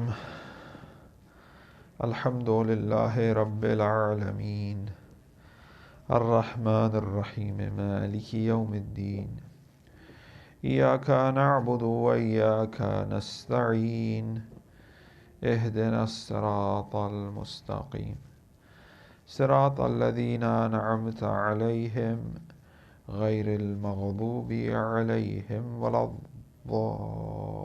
الضالين بسم الله الرحمن الرحيم قل هو الله أحد الله الصمد لم يلد ولم يولد ولم يكن له كفوا أحد الله أكبر اللهم صل على محمد وآل محمد لا إله إلا الله الحليم الكريم لا إله إلا الله العلي العظيم سبحان الله رب السماوات السبع ورب الأرضين السبع وما فيهن وما بينهن وهو رب العرش العظيم والحمد لله رب العالمين وصلى الله على سيدنا ونبينا محمد وآله الطاهرين الله أكبر سبحان ربي العظيم وبحمده اللهم صل على محمد وآل محمد سمع الله لمن حمده الله أكبر سبحان ربي الأعلى وبحمده اللهم صل على محمد وآل محمد الله أكبر أستغفر الله ربي وأتوب إليه الله أكبر سبحان ربي الأعلى وبحمده اللهم صل على محمد وآل محمد الله أكبر الحمد لله أشهد أن لا إله إلا الله وحده لا شريك له وأشهد أن محمدا عبده ورسوله اللهم صل على محمد وآل محمد وتقبل شفاعته ورفع درجته بحول الله وقوته يقوم وقود سبحان الله والحمد لله ولا إله إلا الله سبحان الله والحمد لله ولا إله إلا الله سبحان الله والحمد لله ولا إله إلا الله الله أكبر سبحان ربي العظيم وبحمده اللهم صل على محمد وآل محمد وعجل فرجهم وارزقنا شفاعتهم سمع الله لمن حمده. الله أكبر. سبحان ربي الأعلى وبحمده. اللهم صل على محمد وآل محمد. الله أكبر. أستغفر الله ربي وأتوب إليه. الله أكبر. سبحان ربي الأعلى وبحمده. اللهم صل على محمد وآل محمد وارزقنا بهم العافية وتمام العافية ودوام العافية، عافية الدين والدنيا والآخرة بحق قدرته الطاهرة. الله أكبر. الحمد لله. أشهد أن لا إله إلا الله وحده لا شريك له، وأشهد أن محمدا عبده ورسوله. اللهم صل على محمد وآل محمد. السلام عليك أيها النبي ورحمة الله وبركاته. السلام علينا وعلى عباد الله الصالحين. السلام عليكم ورحمة الله وبركاته. الله أكبر. الله أكبر. الله أكبر. إن الله وملائكته يصلون على النبي يا أيها الذين آمنوا صلوا عليه وسلموا تسليما. اللهم صل على محمد وآل محمد. اللهم صل على محمد وآل محمد. اللهم صل على محمد وآل محمد. لا إله إلا الله. لا إله إلا الله. لا إله إلا الله. تسبيح فاطمة الزهراء. سلام عليكم.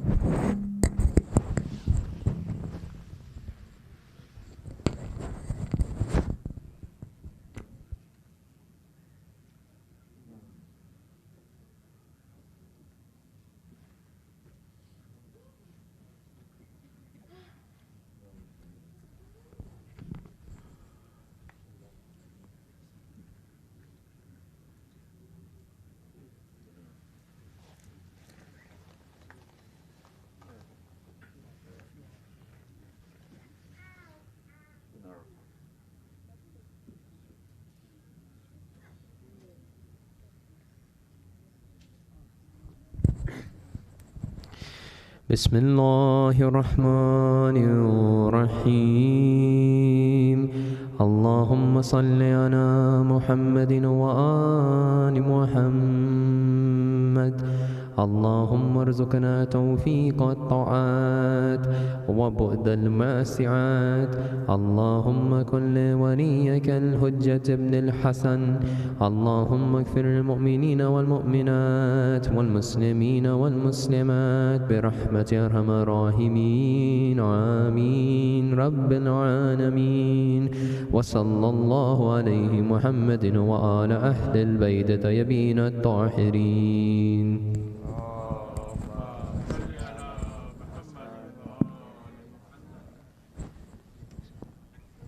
Salam Momini Mominat. As we all know, the holy month of Muharram is upon us. MOMIN has been working tirelessly to create a safe environment for everyone attending the majalis of Imam Hussain. Consequently, the impact of Corona has had on us and our community has been difficult and has altered our definition of normalcy. However, with the grace of Allah, we shall continue to preserve and remain dedicated as a Shia community. Alhamdulillah, the progress we have made together, as despite the circumstances has been substantial, and inshallah may we continue to adapt and improve. In order to show your support and help the community make great progress, I'd like to invite you to the concept of Sadaqah Jariyah. Sadaqah Jariyah is a charity that continues to benefit people long term and continues to earn and give the giver rewards even after death. Sadaqah Jariyah is a gift that not only benefits others in this life but also benefits us in our akhirah and our loved ones in the akhirah. The Holy Prophet has been said, when a person dies, all their deeds end except three: continuing charity, beneficial knowledge, and a child who prays for them. The more we give sadaqah, the more we increase our iman and thus expect Allah's rewards both in this world and in the hereafter. Giving charity of our wealth does not decrease our wealth, but instead Allah increases it. Allah says in the Quran, as for the charity that you give, seeking with it Allah's good pleasure, that is multiplied manifold. Therefore, I'd like to invite you all to show your support and gain a multitude of blessings, not just in this world, but in the hereafter. Salawat. اللهم صل على محمد وآل محمد.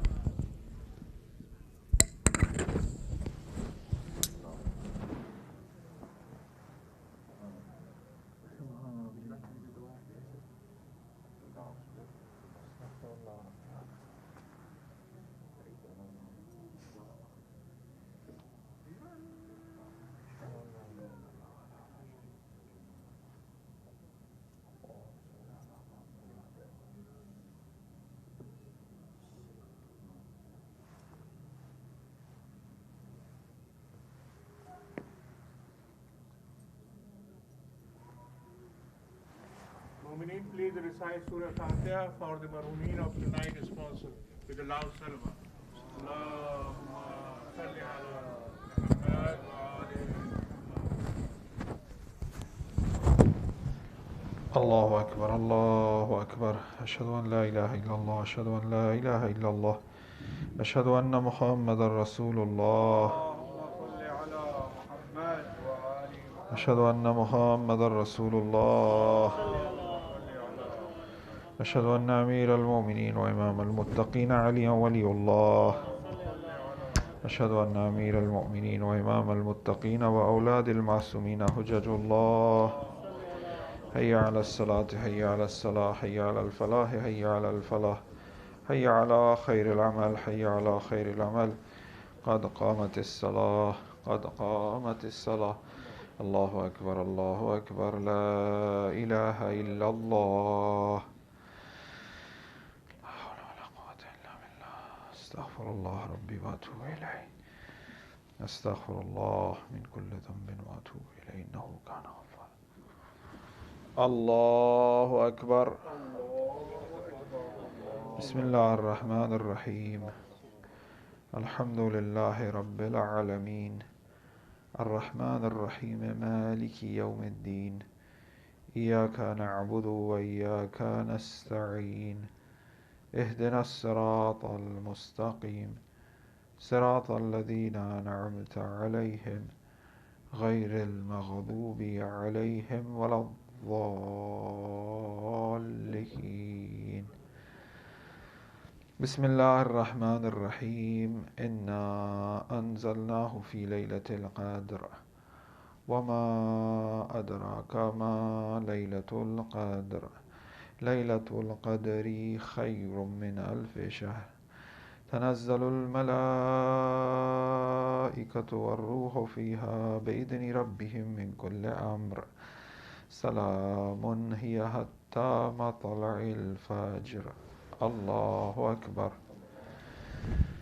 سبحان ربي العظيم وبحمده اللهم صل على محمد وآل محمد سمع الله لمن حمده الله أكبر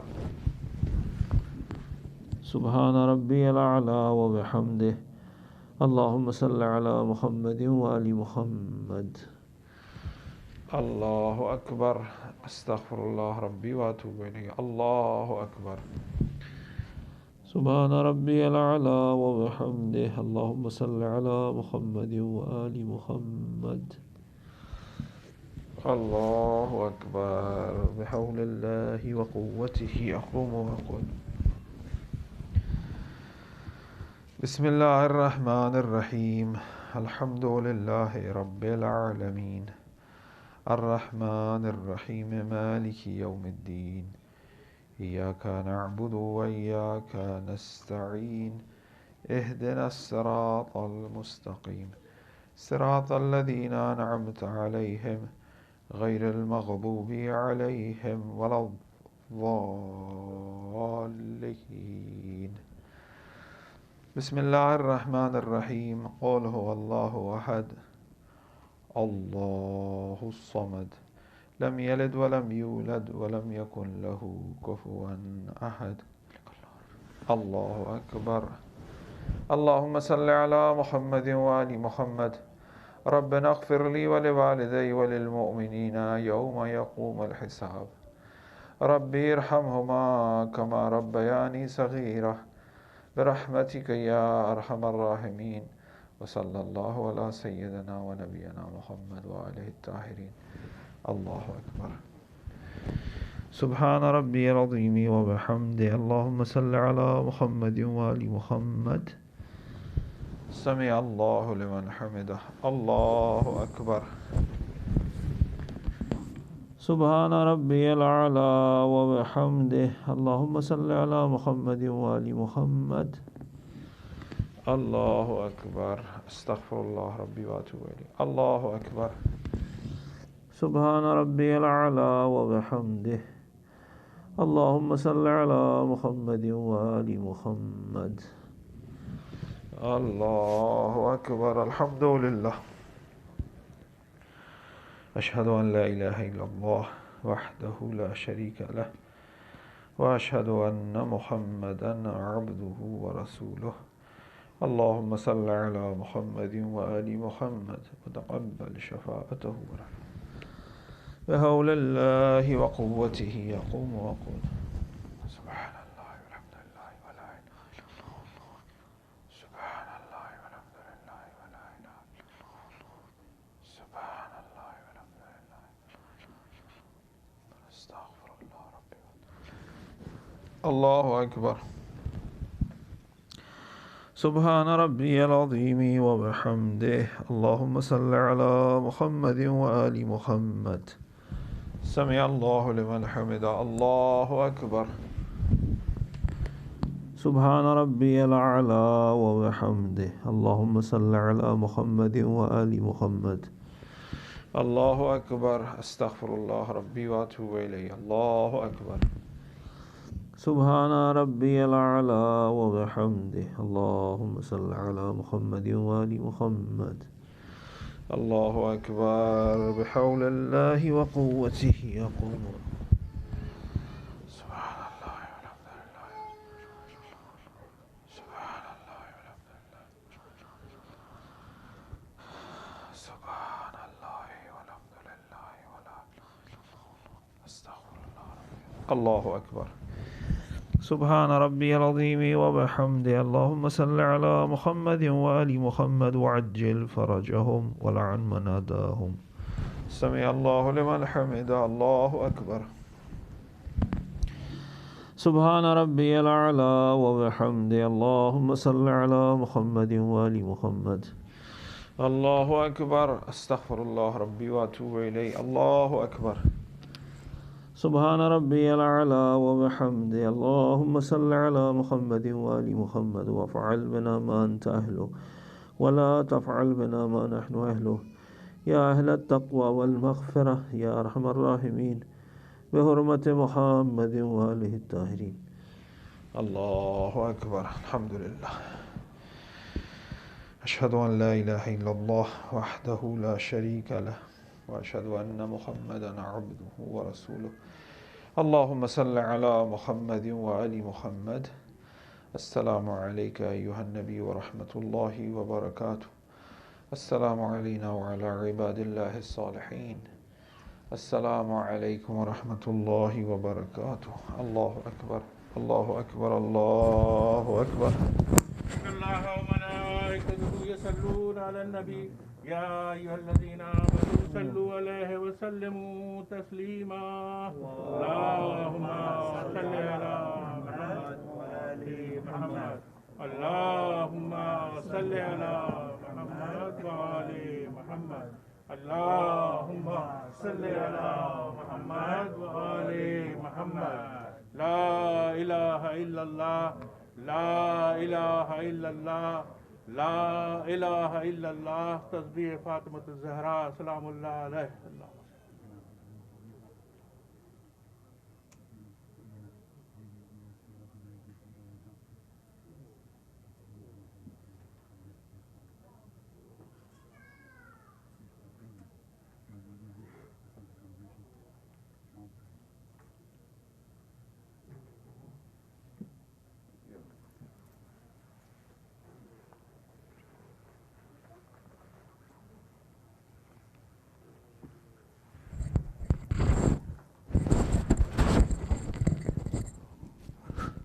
Mominin Ziyarat will be recited after the Matam Urdu Majlis. Inshallah, all men are requested to go back in the Hall A.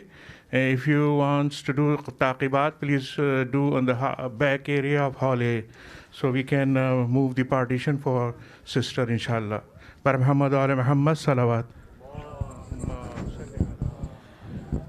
بسم الله الرحمن الرحيم اللهم صل على محمد وآل محمد يا من لا يشغله سمع عن سمع يا من لا يغلطه السائلون يا من لا يبرمه إلحاح الملحين أذقني برد عفوك وحلاوة رحمتك ومغفرتك إلهي يا اللهم إن مغفرتك أرجى من عملي وإن رحمتك أوسع من ذنبي اللهم إن كان ذنبي عندك عظيما فعفوك أعظم من ذنبي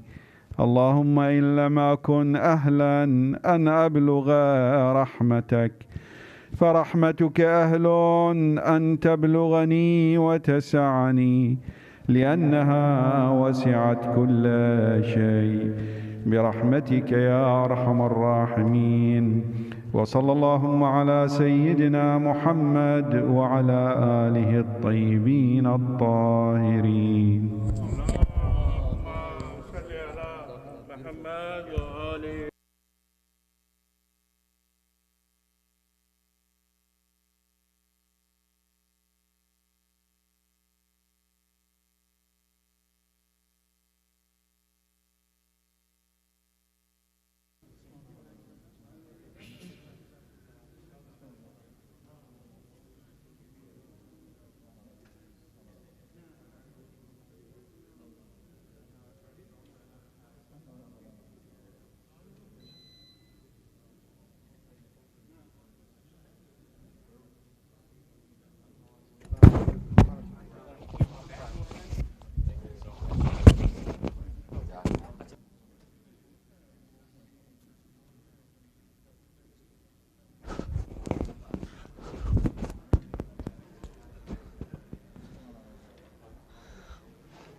Bar Muhammad wa ali Muhammad salawat. Allahumma salli ala Muhammadin wa ali Muhammad wa ajil farajahum. Brothers,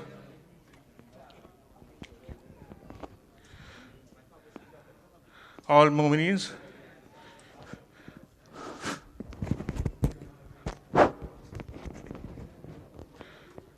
brothers, you are requested to please sit down so we can Urdu کا پروگرام ہم شروع کریں انشاءاللہ.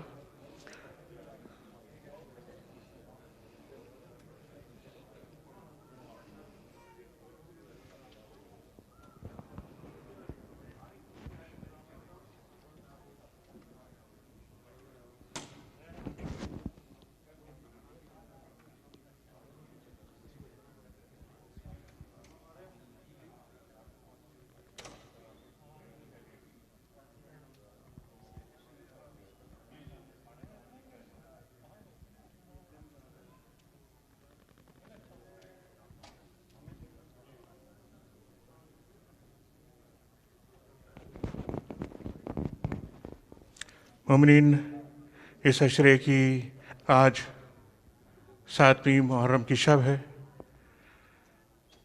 اور اب میں ملتمس ہوں our brother آیان راوجانی سے کہ سلام کے لیے تشریف لائیں.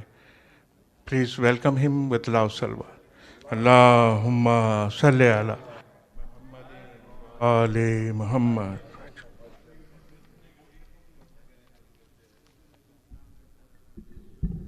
بر محمد و آل محمد صلوات.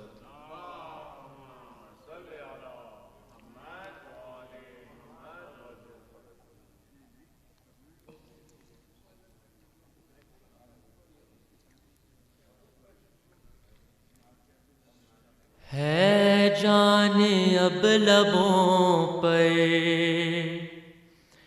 ہے جان اب لبوں پر، برچھی نہ کھینچنا، بولے پدر سے اکبر، برچھی نہ کھینچنا، بولے پدر سے اکبر، برچھی نہ کھینچنا۔ بابا نظر کو پھیر لو، دم ٹوٹنے لگا، برچھی کے پھل سے خون ہے، دل کا رکا ہوا، ابلے گا خو زمین پر، ابلے گا خو زمین پر، برچھی نہ کھینچنا، بولے پدر سے اکبر، برچھی نہ کھینچنا۔ ہے اماں کو یہ خبر نہ ہو، میرے سے نہ لگی، گش آ گیا ہے بس ذرا، شدت تھی پیاس کی، میں آ رہا ہوں جاؤ خیر، ہے میں آ رہا ہوں جاؤ خیر، برچھی نہ کھینچنا، بولے پدر سے اکبر، برچھی نہ کھینچنا۔ سانس اکھڑ رہی ہے تو مدہم ہے نفس بھی، کرتے ہو آہ ہم کو ہے تاکید صبر کی، کہتے ہو تھام کے جگر، کہتے ہو تھام کے جگر، برچھی نہ کھینچنا، بولے پدر سے اکبر، برچھی نہ کھینچنا۔ اکبر پکار باپ سے، دل کو سنبھالیے، ٹوٹی سنا کلیجے میں رہنے ہی دیجئے، نکلے گا ساتھ میں جگر، ارے نکلے گا ساتھ میں جگر، برچھی نہ کھینچنا، بولے پدر سے اکبر، برچھی نہ کھینچنا۔ مولا نے یا علی کہا، دل کو سنبھال کر، پھر خود ہی لڑکھڑا گئے، برچھی نکال کر، کہتا رہا جواب سے، کہتا رہا جواب سے، برچھی نہ کھینچنا، بولے پدر سے اکبر، برچھی نہ کھینچنا۔ ریحان ساتھ برچھی کے دل بھی نکل پڑا پڑھتے رہے حسین بھی تا دیر مرثیہ ماں کہتی آئے ننگ سر ماں کہتی آئے ننگ سر برچھی نہ کھینچنا بولے پدر سے اکبر برچھی نہ کھینچنا بولے پدر سے اکبر برچھی نہ کھینچنا بر محمد و آل محمد صلی اللہ علیہ وسلم.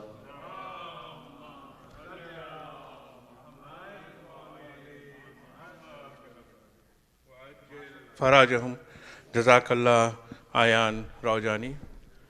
ماشاء اللہ، اللہ کرے آپ اسی طرح پڑھتے رہیں اور اسی میں آپ اور مہارت حاصل کرتے رہیں. پلیز ریسائٹ اللہ صلوات فار ہم. اللہم صلی علی محمد والے.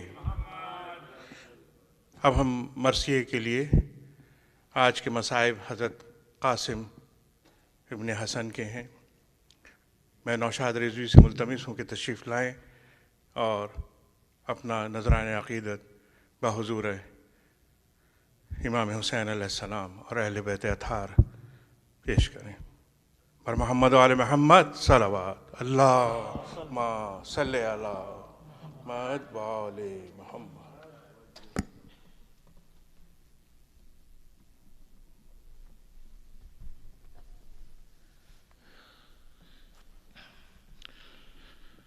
السلام علیکم مومنین.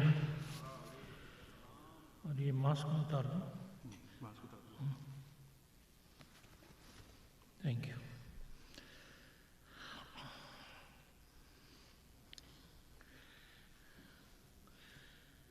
جناب قاسم کا ذکر ہے آج اور کلام میر انیس کا ہے جس میں انہوں نے جناب قاسم کی جنگ اور شہادت کا حال بیان کیا ہے. ایک صلوات پڑھ دیجیے گا. وہاں صلی علی محمد آل محمد. جب خیمہ حسین سے نکلا حسن کا لال. صلوات صلی علی محمد. اجازت. جب خیمہ حسین سے نکلا حسن کا لال دیکھا کہ در پہ روتے ہیں سرور بسد ملال. بس گر پڑا قدم پہ یہ کہہ کر وہ خوش خصال دیجئے رضائے حرب مجھے بحر ذوالجلال. چلائی ماں کے سبت پیمبر نہ روکیو اور شبر نے دی صدا کہ برادر نہ روکیو. اور لپٹا کے اس کو چھاتی سے بولے شہ امم پیارے تمہارا داغ بھی دل پر سہیں گے ہم. یہ پیش و پس ہے منزل ہستی میں کوئی دم. تم آگے چند گام تو ہم پیچھے 2 قدم. کچھ غم نہیں جو راہ ہے خنجر کی دھار پر ہر دم خدا کا فضل ہے اس خاک سار پر. اور یہ کہہ کے دل قلق سے بھر آیا جو ایک بار روئے مثال ابرش شہ آسماں وقار. اور تسلیم کر کے قاسم گل روح ہوا سوار. اب پہنچا جو رزم گاہ میں وہ غیرت قمر نیزہ پکڑ کے گھوڑے کو پھیرا ادھر ادھر. اب بولے عدو یہ کوئی فرشتہ ہے یا بشر خورشید خاوری کی بھی خیرہ ہے یا نظر. اللہ ری چمک رخ پر آفتاب کی صحرا بنا ہوا ہے کرن آفتاب کی. اور ناگاہ رج یہ پڑھنے لگے قاسم جری عالم میں کون ہے جو کرے ہم سے ہمسری. ہم حیدری ہیں ہم ہیں زور غزن فری ہم سے ہے اوج پایا اور رنگ صفدری.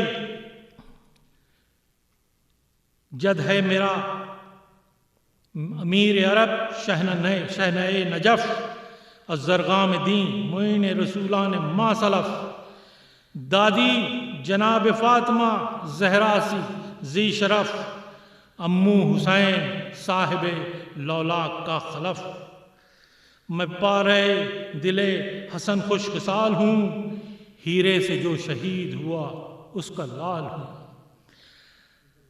جان اس کی ہوں میں جس کو نہ جاگیر جد ملی اور پہلو میں مصطفیٰ کے نہ جس کو لحد ملی ڈھالیں اٹھیں کہ دن شب دیجور ہو گیا لامے جو برق تیغ ہوئی نور ہو گیا آئی ہنسی اجل کو بھی اس طرح مر گئے گھوڑوں پہ تن چڑھے رہے اور سر اتر گئے تھا ابن سعد شوم کو اس دم بہت ہراس غرق صلاح ارزق شامی کھڑا تھا پاس اس سے کہا کہ فوج نہایت ہے بے حواس تو جا کے لڑ تو قتل ہو شاید یہ حق شناس رکتا ہے برچھیوں سے نہ دامے کمند سے جلدی سنا پہ اس کو اٹھا لے سمند سے اور کہنے لگا بگڑ کے وہ باسط غرور ولاف تو آپ بے حواس ہے تقصیر ہو معاف یہ امر ہے امیر شجاعت کے ہے خلاف ہاں تب لڑوں علی اگر آئیں پہ مساف فرق آئے گا نہ میری کبھی آن بان میں اور لڑکے سے لڑکے نام مٹا دوں جہان میں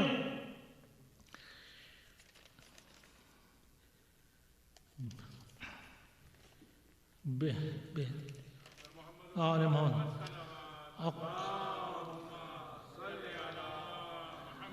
وآل محمد قاسم یہ نعرہ زن ہوئے چمکا کے راہوار امداد وقت جنگ ہے شیروں کو ناگوار کافی ہے بس ہمیں سپر حفظ کردگار او خیر اثر اجل تیری گردن پہ ہے سوار یہ سنتے ہی کما کو اٹھا کر بڑھا شریر اور چلے میں 3 بھال کا جوڑا شقین تیر تھا بس کہ تیز دست حسن کا مہ منیر بجلی سے آئی کون کے شمشیر بے نظیر یوں قطع انگلیاں ہوئیں اس تیر بخت کی جیسے کوئی قلم کو کرے شاخیں درخت کی اور قاسم نے دی صدا کہ بس اب کر بند زبان کو اللہ کو غرور و تکبر ہے ناپسند حق نے فروتنی سے کیا ہم کو سر بلند نیزے کا باندھ کوئی چھیڑ کر سمند دیکھیں بلند کون ہے اور پست کون ہے کھل جائے گا ابھی کہ زبردست کون ہے اور تیرا رو بھلا یہ سپر کیوں لگائے ہے آ ہوش میں کہ تجھ کو سیاہی دبائے ہے تکنے لگے صفوں سے جو جوان سب لڑے ہوئے عباس نامدار قریب آ کھڑے ہوئے اور قاسم نے عرض کی کہ بہت دھوپ ہے حضور رہیے چچا کے پاس یہ تکلیف کیا ضرور فرمایا صدقے میں تیری ہمت کے اے غیور دشمن کو پاس آنے نہ دو ہم کھڑے ہیں دور ہوشیار جانے کہ دمے کارزار ہے جاتا ہے اب کہاں یہ تمہارا شکار ہے اور کیوں تیغ تول کے بڑھتے ہو بار بار بیٹا سپر تو ہاتھ میں لے لو چچا نثار صدقے تیرے حواس کے میرے شہ سوار ہاتھ دونوں پاؤں رکھیو رکابوں میں استوار آنے دوست کو تیغ بھی دم بھر تھمی رہے گھوڑا نہ بد مزاج ہو پٹری جمی رہے نے یہ کہہ کہ اپنے چھوٹے سے نیزے کو دی تکان چمکی انی تو برق پکاری کے علماء ایک بند باندھ کر جو فرس سے کہا کہ ہاں ڈانڈ آئی ڈانڈ پر تو سنا سے لڑی سنا بل کیا کرے کہ زور ہی موزی کا گھٹ گیا غل تھا کہ ازدہے سے وہ افئی لپٹ گیا اور قاسم نے زور سے جو انی پر رکھی انی بھاگا شقی کے جسم سے زور تہم تنی بگڑا جو ڈھنگ جان پہ ظالم کی آبنی تھی اس سنا کی نوک کہ ہیرے کی تھی کنی اڑ کر گری زمین پہ سنا استکان سے گرتا ہے جیسے تیر شہاب آسمان سے اور 2 انگلیوں میں نیزے دشمن کو تھام کر جھٹکا دیا کہ جھک گئی گھوڑے کی بھی کمر، نیزہ بھی دب کے ٹوٹ گیا نابکار کا، 2 انگلیوں سے کام لیا ذوالفقار کا۔ اور چلے میں تیر جوڑ چکا جب وہ بے ادب، تیوری چڑھائے قاسم نوشا نبی تب، تیرے نگاہ سے وہ خطا کار ڈر گیا، کانپے یہ دونوں ہاتھ کہ چلا اتر گیا۔ اور چلائے بڑھ کے حضرت عباس صف شکن، کیا خوب تجھ کو یاد ہے تیر افغنی کے فن، دیکھا ہمارے شیر کی چتون کی شان کو، دعویٰ ہے کچھ ابھی تو چڑھا لے کمان کو۔ اور دستے سمت سے جو چلے جو ملامت کے اس پہ تیر، چلایا تیغ تیز علم کر کے وہ شریر، چمکا کے تیغ تیز جو قاسم سنبھل گئے، سمجھا جو کچھ فرس کے بھی تیور بدل گئے۔ مانند شیر غیظ میں آیا وہ پہلے تن، آنکھیں اول پڑیں صفت آ ہوئے ختن، ماری زمیں پہ ٹاپ کے لرزا تمام بن، چلائے سب کے گھوڑے پہ بھی لو چڑھا ہے رن، میخیں زمیں کی اس کی تگاپو سے ہل گئیں، دونوں کنوتیاں بھی کھڑی ہو کے مل گئیں۔ اور چھل بل دکھائی فوج کو دوڑا تھما اڑا، صورت بنائی جست کی سمٹا جمع اڑا، دیکھی زمیں کبھی کبھی سوئے سما اڑا، اب مثل سمند بادشاہ انما اڑا، جن تھا پری تھا سحر تھا آہو شکار تھا، گویا ہوا کے گھوڑے پہ گھوڑا سوار تھا۔ ہر جانبی سے ہوتے تھے وار رد، تھے حرب و سرب میں وہ شقی بھی بلائے بد، جب بڑھ کے وار کرتا تھا وہ بانی حسد، کہتا تھا بازوئے شہیدی یا علی مدد، یوں روکتے تھے ڈھال پہ تیغے جہول کو، جس طرح روک لے کوئی شہزور پھول کو۔ اور لایا جو حرف سخت زباں پر وہ بدخصال، جھپٹا مثال شیر درندہ حسن کا لال، گھوڑے سے بس ملا دیا گھوڑا بسط جلال، اتنے بڑھے کہ لڑ گئی اس کی سپر سے ڈھال، اوجھڑ لگی کہ ہوش اڑے خود پسند کے، گھوڑے نے پاؤں رکھ دیے سر پر سمند کے۔ عباس نامدار نے پہلو سے دی صدا، ہاں اب نہ جانے دیجیو اے سنت مرحبا، دشمن کے مار ڈالنے کی بس یہی ہے جا، سنتے ہی یہ فرس سے فرس کو کیا جدا، گھوڑا بھی اس طرف کو ادھر ہو کے پھر پڑا، اب مارا کمر پہ ہاتھ کہ 2 ہو کے گر پڑا۔ عباس نامدار تو ہنستے چلے ادھر، یعنی خوشی کی جا کے شہیدین کو دوں خبر، اس غم کدے میں دہر کے شادی کہاں مگر، یا اس بنے پہ ٹوٹ پڑے لاکھ اہل شر، لاکھوں سے لڑ کے پیاس میں مجبور ہو گئے، حربے 1000 ہا جو چلے چور ہو گئے، تیغیں چڑھائی تھیں جو لعینوں نے سان پر، پڑتی تھیں وہ قریب سے اسنا تبان پر، تیروں پہ تیر تھے تو کمانیں کمان پر، حلہ تمام فوج کا تھا ایک جان پر، یوں برچھیاں تھی 4 طرف اس جناب کے، جیسے کرن نکلتی ہے گرد آفتاب کے، غش میں جھکا فرس پہ جو وہ غیرت قمر، مارا کسی نے فرق پہ گرز گاؤ سر، اب برچھی لگی جو سینے پہ ٹکڑے ہوا جگر، گرتے تھے اسب سے کہ کمر پر لگا تبر، اور تاریخ کی تیغ کھا کے پکارے امام کو، فریاد یا حسین بچاؤ غلام کو، سنتے استغاثہ داماد کی صدا، دوڑے حسین جانب مقتل برہ نہ پا، اور گھبرا کے بولے حضرت عباس با وفا، تلوار کس پہ چل گئی ہے یہ کیا ہوا، چلائی ماں ارے میری بستی اجڑ گئی، اے بھائی دوڑو بن کے لڑائی بگڑ گئی، اور جھپٹے جو شاہ فوج پہ چمکا کے ذوالفقار، بجلی گری یزید کے لشکر پہ ایک بار، اس غیظ میں یمین سے آئے سوئے یسار، اب بھاگے پھرا کے گھوڑوں کے باغوں کو سب سوار، بھاگڑ میں خون سے رن کی زمین لال ہو گئی، دولہا کی لاش گھوڑوں سے پامال ہو گئی۔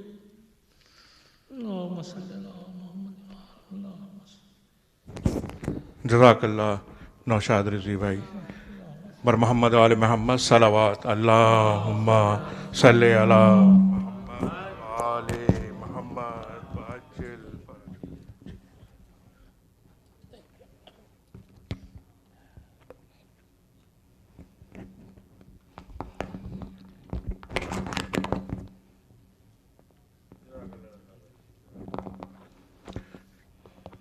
جزاک اللہ نوشاد بھائی، مولا آپ کا پرسہ قبول کریں انشاءاللہ۔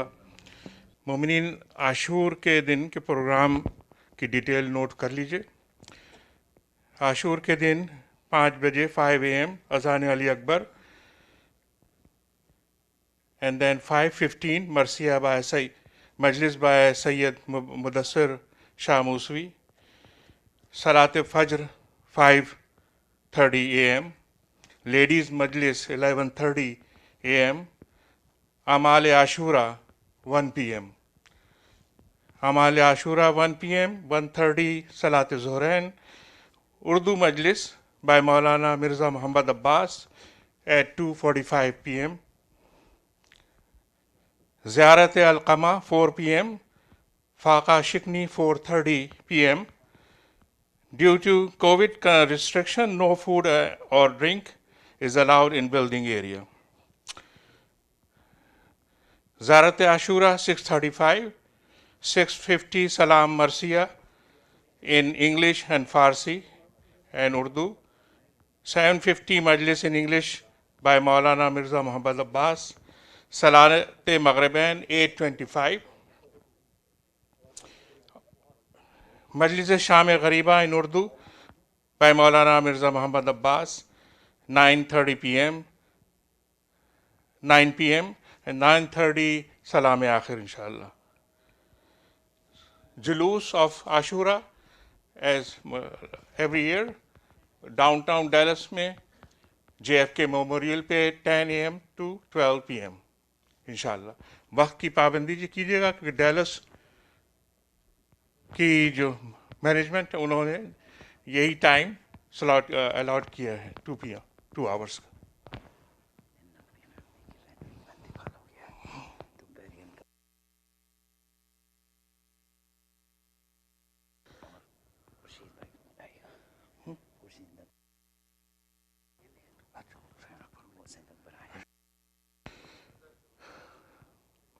مومنین، ایک سورہ فاتحہ کی درخواست ہے۔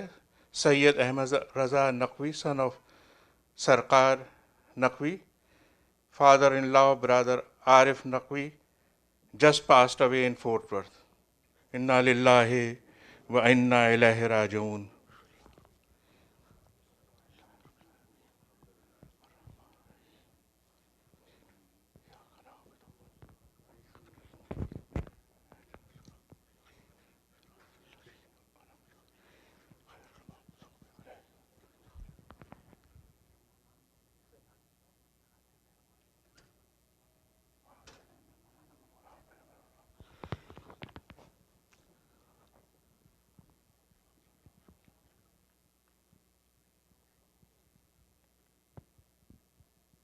اللہم صلی علی محمد و آل محمد و عجل فرجہم۔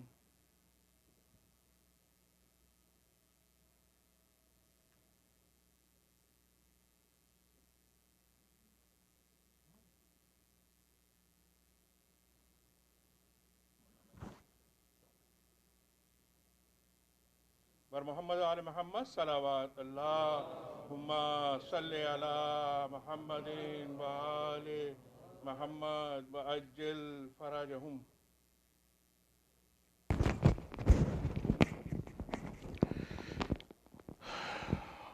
لباس ہے پھٹا ہوا غبار میں اٹا ہوا، تمام جسم نازنی چھدا ہوا کٹا ہوا۔ لباس ہے پھٹا ہوا غبار میں اٹا ہوا، تمام جسم نازنی چھدا ہوا کٹا ہوا۔ یہ کون ذی وقار ہے بلا کا شاہ سوار ہے کہ ہے ہزاروں قاتلوں کے سامنے ڈٹا ہوا. یہ بالیقین حسین ہے نبی کا نور عین ہے. یہ بالیقین حسین ہے نبی کا نور عین ہے. حافظ جالندھری کا یہ خوبصورت کلام.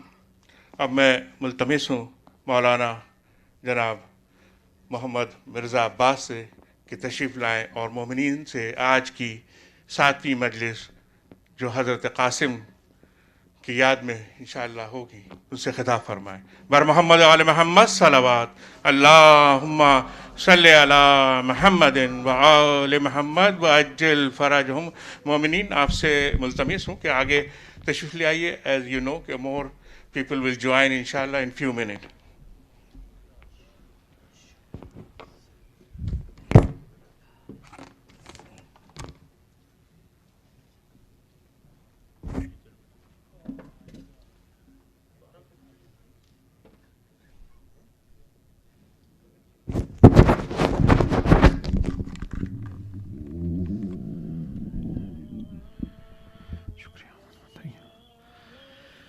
رحم اللہ من قرأ الفاتحہ. بسم اللہ الرحمن الرحیم. الحمد للہ رب العالمین.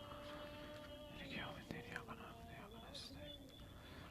مستقیم صراط الذین انعمت علیہم غیر المغضوب علیہم ولا الضالین. بسم اللہ.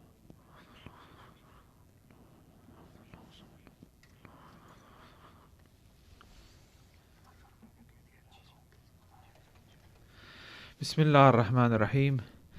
چاہتا ہوں کہ کچھ آپ لوگ کی خدمت میں یادآوری کروں، مخصوصاً جو مجالس ہو رہی ہیں اور جو کووڈ کا سلسلہ اضافہ ہوتا چلا جا رہا ہے، ڈیلی کاؤنٹ انکریز ہوتے جا رہے ہیں، اور ہمارے لیے بے حد سخت ضروری ہے کہ ہم جو پروٹوکول ہے کووڈ کا حوالے سے، مخصوصاً مجالس وغیرہ جب ہم اٹینڈ کر رہے ہیں، پبلک پلیس ہے، اور جو تمام ہیلتھ اینڈ سیفٹی ایشوز کو رعایت کیجیے گا، خود اپنے لیے بھی اور دوسروں کے لیے بھی جو ہے اسے رعایت کیجیے گا. ماسک ہو گیا ہے، سوشل ڈسٹینسنگ ہو گئی ہے، ہاتھ کا جو ہے دھونا ہے، یا پھر جو الکوہول استعمال کیا جاتے ہیں اس کا استفادہ کرنا ہے. چھوٹا سا اگر جیب میں بھی آپ رکھ لیں، اسے گھڑی گھڑی کرتے رہیں، کیونکہ بالآخر ایک دوسرے سے مصافحہ کرتے ہیں، ہاتھ ملاتے ہیں، تو بہتر ہے کہ آپ جو ہے اسے کنٹینیوسلی ایک عادت بنا لیں ان چیزوں کی. شاید یہ اتنا جلدی جانے والا نہیں لگتا، 2 سال کے نزدیک ہونے آ گیا ہے تقریباً، تو یہ بے حد ضروری ہے. اور کوئی اس میں شرم آور یا بات نہیں ہے اگر کسی نے ہاتھ بڑھایا اور آپ نے ہاتھ نہیں ملایا، تو اس شرمائیے گا نہیں، گھبرائیے گا نہیں. اور اگر کسی نے ہاتھ نہیں بھی ملائے تو اپنے دل کو چھوٹا نہیں کیجیے گا، یعنی احتیاط کے طور پہ وہ جو ہے ہاتھ نہیں ملا رہے ہیں جو بھی. مگر ہمیں چاہیے کہ ہم ایز اے رسپانسبل مومن جو ہے اس تمام جو پروٹوکول ہے، جو قاعدے قوانین ہیں، اس کے رعایت کریں، اور اس میں ہی جو ہے بھلائی ہے. ہم یہ نہیں چاہتے کہ کل کے روز اس طرح سے کہا جائے رہے بھائی مومن سینٹر گئے تھے یا کوئی حسینیہ گئے تھے، اس حسینی میں جانے کی وجہ سے یہ ہوا، تو یہ ایک اچھا سا پیام نہیں جاتا مومنین کے لیے اور مناسب نہیں ہے. تو میری گزارش ہے کہ آپ سب اس پہ قائم اور دائم رہے اور دعا کریں خدا متعال جو ہے یہ بلا کو اس دنیا سے نکالے. واقعاً جو ہے ایک عجیب منحوس واقعیت ہے اس کی، جو تمام مختلف ممالک، ایران میں بھی کافی ریڈ الرٹ کی جو ہے وارننگ دے چکی گئی ہے، اور دوسرے ممالکوں میں بھی انشاءاللہ خدا متعال اس بلا کو دور سے جلد از جلد اس دنیا سے نکالیں، اور تمام مومنین جو بیمار ہے انہیں شفائے کامل عطا فرمائے، اور تمام مومنین جو صحت مند ہے انہیں اس بلا سے محفوظ رکھے، صحت مند رکھے، تندرست رکھے، اور ان کے توفیقات میں اضافہ فرمائے. صلوات بھیجے محمد وآل محمد.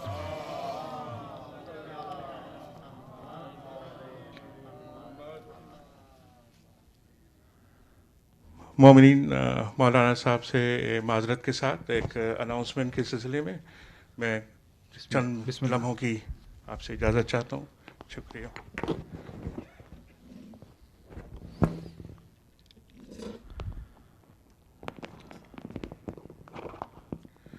میں برادر خورشید نقوی سے ملتمس ہوں کہ تشریف لائیں اعلان کے لیے. پلیز ویلکم ہم ود اللہ صلوات. اللہم صلی علی محمد و آل محمد وعجل فرجہ. بسم اللہ.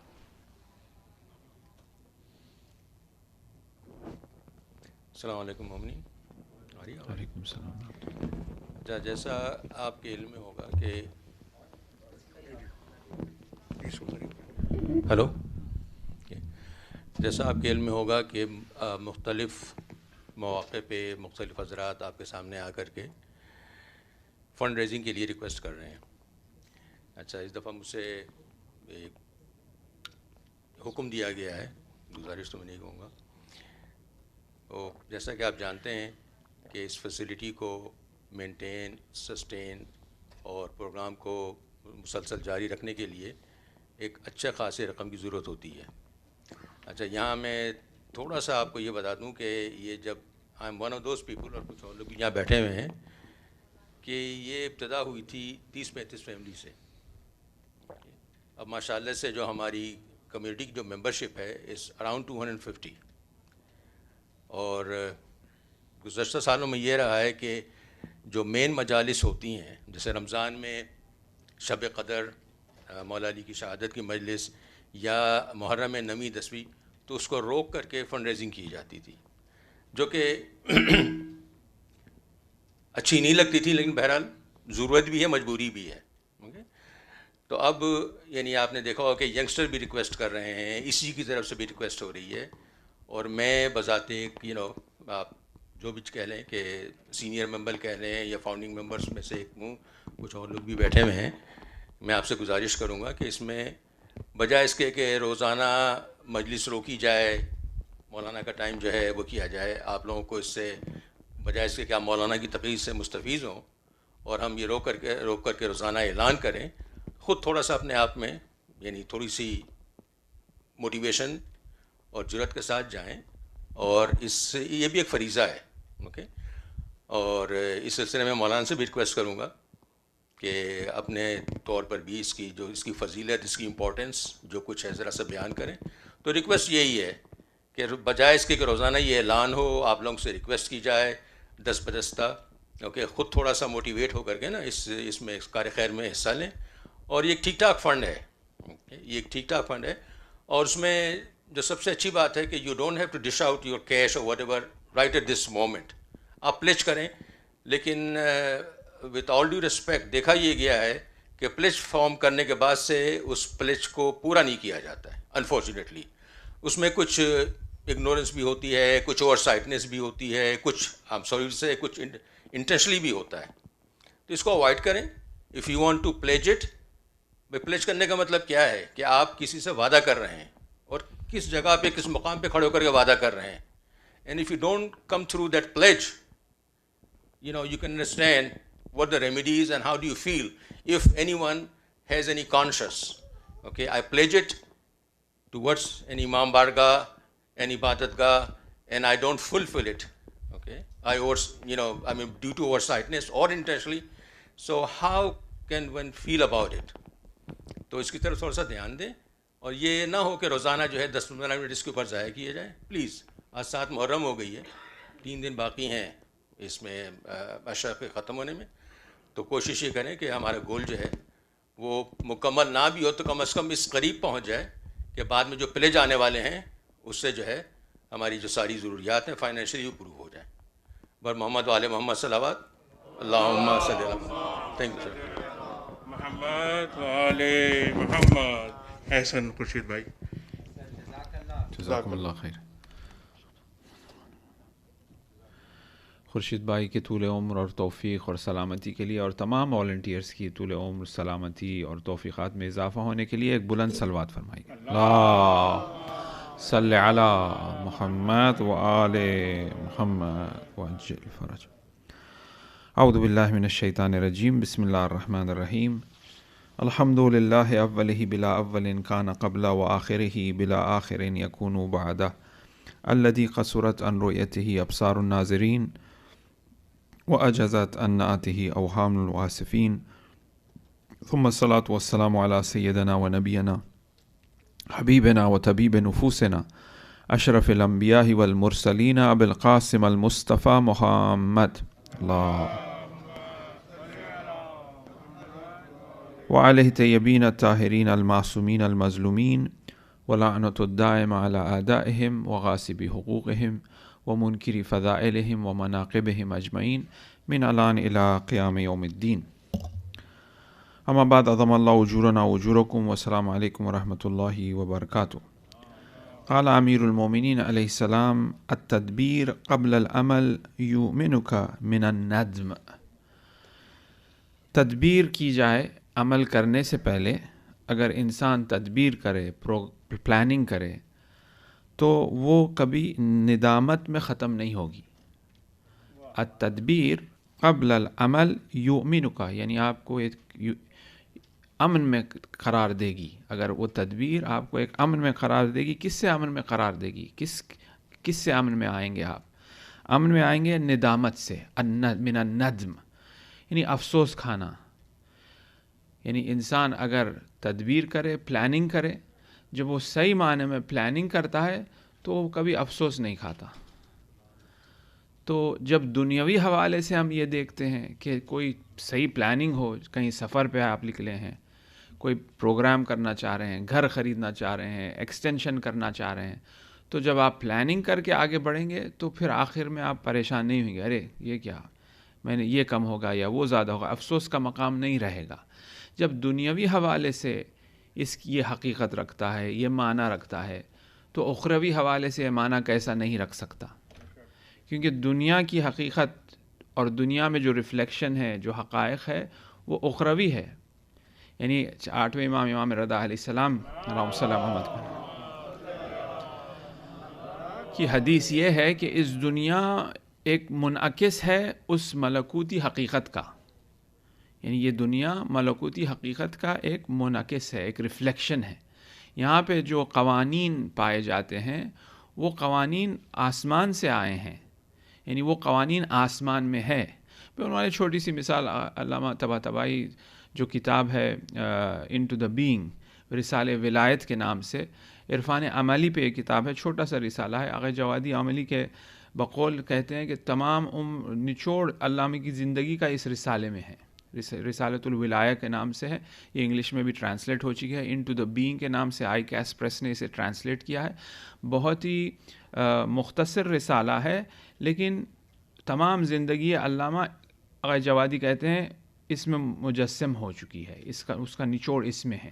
مطالعہ کرنا چاہیے، دیکھنا چاہیے، کچھ نکات سمجھ میں نہیں آئے تو اساتید سے، بزرگوں سے جن کے پاس حکمت ہے، جن کے پاس اس کا علم ہے، پوچھنا چاہیے.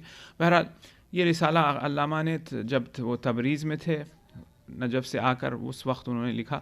خود کسان تھے وہ، خود جو ہے وہ ٹائم جو ہے یہ رسالہ کو انہوں نے لکھا ہے، مشغول تھے کسب و کار وغیرہ میں. بہرحال اس رسالے میں انہوں نے پہلے باب میں یا پہلے فصل میں کچھ پرنسپلز کو ڈسکس کیا ہے. انہوں نے مثال پرنسپل ہے مالکیت، یعنی ملکیت اور مالکیت. میں اس کا مالک ہوں کیونکہ میرے ہاتھ میں ہے، آپ کہیں گے ہاں میں مالک ہوں. یعنی جو عموم کا جو نظریہ رہے گا، یہ میرا فون ہے، یعنی اس کا مالک کون ہے؟ میں ہوں. یہ کہیں پہ بھی آپ کو مل جائے، اعلان ہوگا یہ کس کا ہے، کہیں گے میرا ہے، تو پھر اس کا دیا جائے گا بغیر اس کے. تو یہ مالکیت کی حقیقت کیا ہے؟ مالکیت کوئی ایسی فزیکل مادی حقیقت نہیں ہے، مالکیت کوئی ایک شے ہو، لیکن مالکیت کی حقیقت روحانی حقیقت ہے. اور وہ روحانی حقیقت جو آسمانوں میں پائی جاتی ہے یا جو ملکوت میں پائی جاتی ہے، وہ اس دنیا میں نافذ ہے. اسی وجہ سے انسان بھی اس مالکیت کے قانون کو قبول کر رہا ہے، کیونکہ اس کے فطرت میں ہے مالکیت کو قبول کرنا. مالکیت کے مختلف اقسام ہیں. مالکیت ہے ایک مالکیت موقتی، یعنی آپ نے کوئی گاڑی رینٹ کی ہو، مالکیت موقتی ہے، آپ مالک ہے اس کے موقتاً لمیٹڈ ٹائم پہ. ایک مالکیت ہے طولانی، اور ایسی مالکیت ہے کہ یہ مالکیت ٹرانسفر نہیں ہو سکتی. یہ مالکیت میں اس کا فون کا مالک ہوں لیکن میں آپ کو اس کو بیچ دے سکتا ہوں، مالکیت ٹرانسفر ہو جا سکتی ہے. مگر بعض ایسی مالکیت ہے کہ جو ٹرانسفریبل نہیں ہے. بعنوان مثال آپ کی آنکھ آپ اس کے مالک ہے، یہ ٹرانسفر نہیں ہو سکتی. آپ کی سوچ، آپ کا سننا، یہ تمام آپ اس کے مالک ہے، آپ اس کے حقدار ہیں. یہ بھی ایک قسم کی مالکیت ہے. مالکیت کے مختلف درجات ہیں، اور اسی طرح سے گفتگو کرتے ہوئے وہ مالکیت یا حقیقی پر جا پہنچتے ہیں جو ہے مالکیت پروردگار. یعنی تمام کائنات، تمام حقائق کا مالک در حقیقت سوائے خدا متعال کے اور کوئی نہیں ہے. جب چھوٹی سی مالکیت یعنی میری آنکھ، میرا سننا، میری سوچ، اس کا مالک اور حقدار میں ہی ہوں، اور یہ ایک حقیقت رکھتی ہے اس دنیا میں، اور دوسری مالکیت بھی حقیقت رکھتی ہے جو ٹرانسفریبل ہے، تو اس سے جو بالاتر مالکیت ہے وہ مالکیت خدا متعال. اور اسی وجہ سے ہم وہ مالکیت کو بھی قبول کرتے ہیں، کیونکہ مالکیت ایک پدیدہ، ایک فینومینا ہے اور ہم اسے ایکسیپٹ کر رہے ہیں. تو یعنی کہنے کا مقصد، نتیجہ یہ ہے کہ اس دنیا میں جو حقائق ہے اس کی ریالٹی جو ہے امام 8ویں امام کے نزدیک ملکوت میں پائی جاتی ہے. تو جب اس دنیا میں جب تدبیر سے کام لیا جائے، جب پروگرامنگ سے کام لیا جائے، جب آرگنائزیشن سے کام لیا جائے، نظم زندگی میں ہو، تو معنوی اعتبار سے بھی ہمیں چاہیے کہ ہم ہماری زندگیوں میں نظم لائے. اسی وجہ سے ٹائم پہ نماز پڑھنا ہے، اسی وجہ سے چاند کے جو ہے حقیقت ہے، چاند رات کے جو ہے اعمال ہے، ماہ مبارک میں جو ہے روزے رکھنا ہے. یعنی یہ تمام اس طرف ہمیں اشارہ کر رہے ہیں کہ ہم ہماری زندگیوں میں نظم لائیں. سب سے پہلی چیز جو حضرت امیر نے جب ان کے اوپر شمشیر لگی اور وصیت کر رہے ہیں، کیا انہوں نے کہا؟ اتقوا اللہ. اس کے بعد کیا کہا؟ نظم امر منکم. اپنے امور کو، اپنے زندگیوں کو جو ہے ڈسپلن لاؤ، اپنے زندگیوں کو جو ہے نظم دو.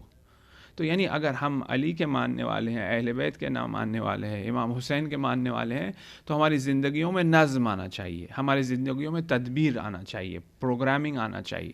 تو اسپریچول حوالے سے بھی، معنوی حوالے سے بھی ہمیں چاہیے کہ ہم جو ہے تدبیر کریں اپنی زندگیوں کو، اور اپنے جو اعمال اور اس کمال کی منزل پہ ہم جا پہنچنا چاہ رہے ہیں اس کو پلاننگ کے ساتھ آگے بڑھیں.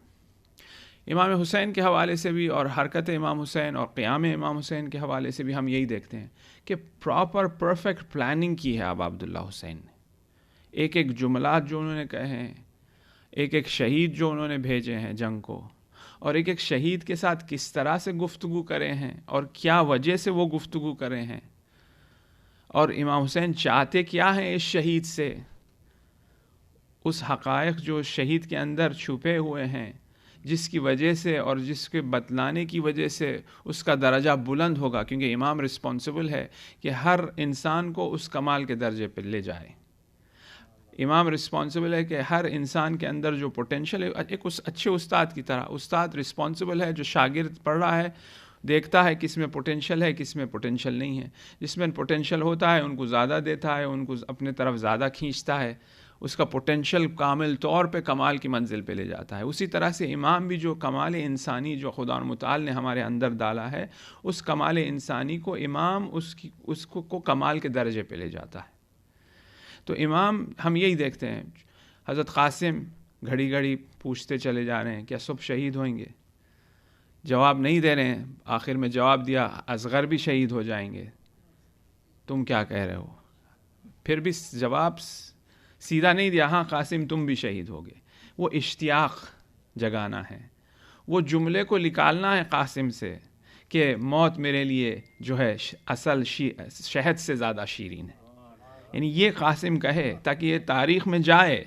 اگر قاسم بولے ہاں قاسم تم بھی شہید ہو جاؤ، شہید ہو جاؤ، وہ تاریخی جملہ اس زمانے سے لے کے اب تک ہر محرم میں جو ہے وہ ریپیٹ کیا جاتا ہے. کون یہ جملہ نکالے ہیں؟ اس کا امام کون ہے؟ امام حسین علیہ السلام. یعنی ہر ایک حرکت، ہر ایک جو ہے گفتگو امام کی، خط، خطبہ، اور اصحاب کے اس کو کس طرح سے انہوں نے ٹریٹ کیا، کس طرح سے انہوں نے گفتگو، کس کو پہلے جنگ میں بھیجا، کس کو بعد میں جنگ میں بھیجا، یہ تمام تدبیر کے ساتھ ہے، پلاننگ کے ساتھ ہے. تو ایک امام حسین کا ماننے والا، ایک امام حسین کی نہضت کو ماننے والا پلاننگ کے ساتھ آگے بڑھتا ہے، معنوی اعتبار سے بھی.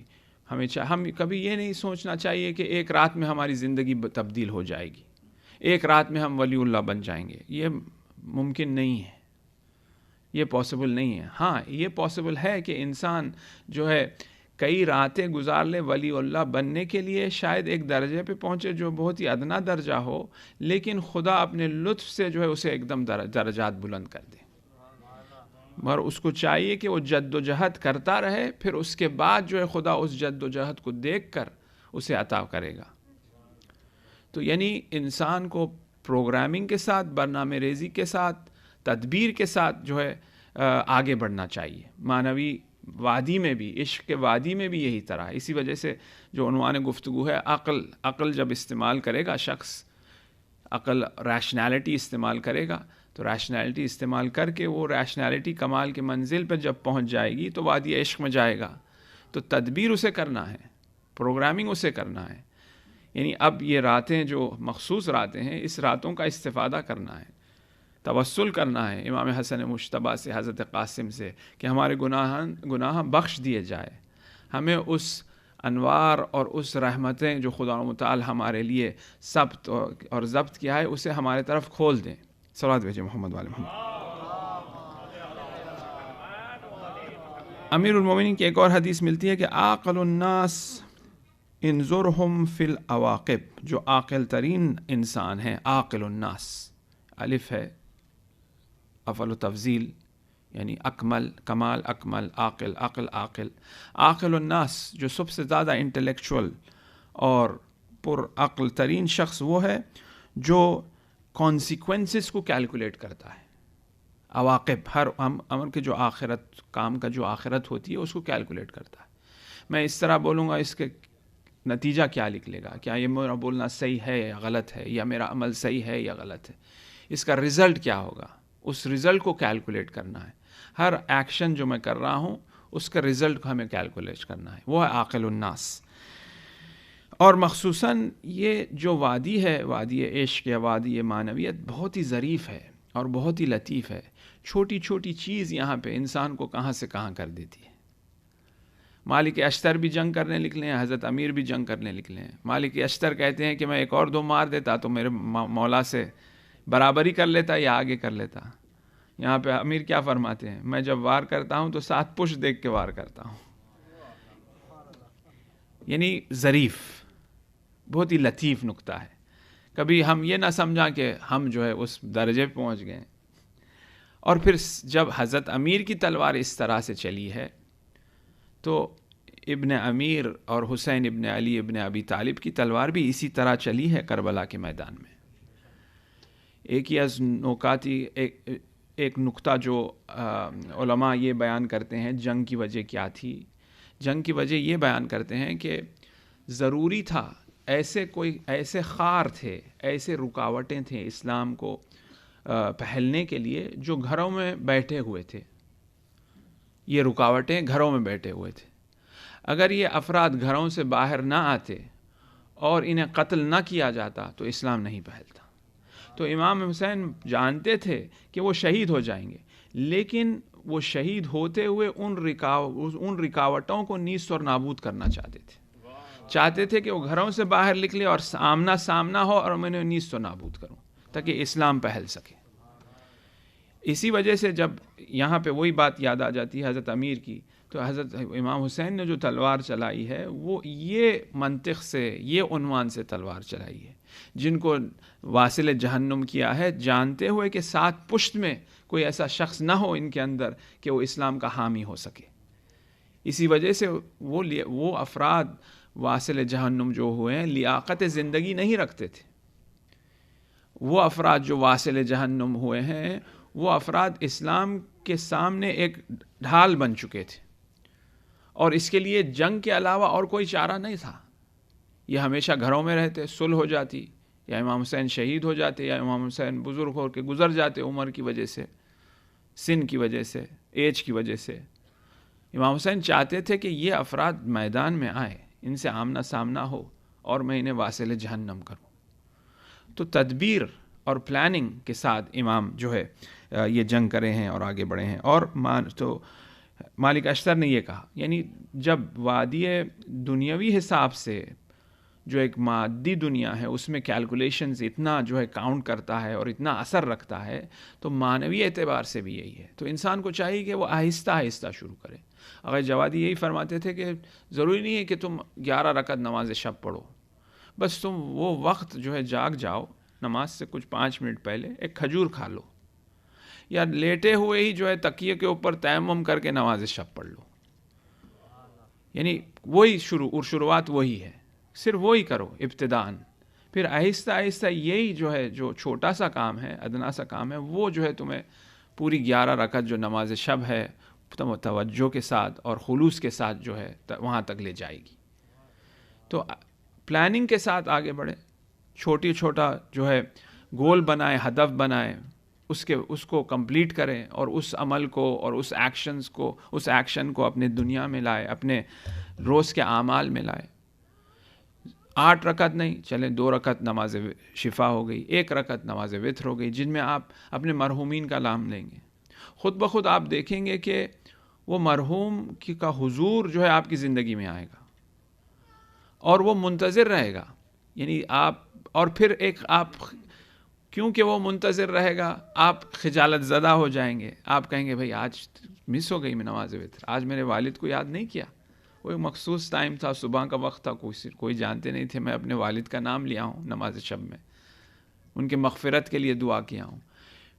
کیونکہ آپ کی محبت والد سے ہے. مرحوم خدا متعال تمام بزرگ جو زندہ ہیں انہیں طول عمر دے، انہیں صحت دے اور انہیں توفیقات میں اضافہ فرمائے، اور جن کے والد اس دنیا سے گزر گئے ہیں ان کے غریق رحمت فرمائے، انہیں اہل بیت کے ساتھ محشور فرمائے. تو آپ جب یاد کریں گے تو ایک قسم سے ایک ارتباط آپ کا قائم ہوگا اس روح سے، ان ہستیوں سے. اور پھر ساتھ ساتھ آپ دیکھیں گے کہ جب آپ مس ہو جائے گا آپ کی نماز شب، تو آپ یاد کریں گے کہ عجیب یہ مشکل، پھر آپ خود بخود جو ہے اس کی طرف کھینچے چلے جائیں گے. کیونکہ یہ راستے میں یو ٹرن نہیں ہے، کیونکہ حقیقت سامنے ہے. جب حقیقت کو دیکھ کر کوئی یو ٹرن کیسا کر سکتا ہے؟ یعنی بس ایک ہی راستہ ہے، اس طرف جانا ہے. اور جو یو ٹرن کرے گا اس راستے میں تو بیوقوف ہے وہ بالکل.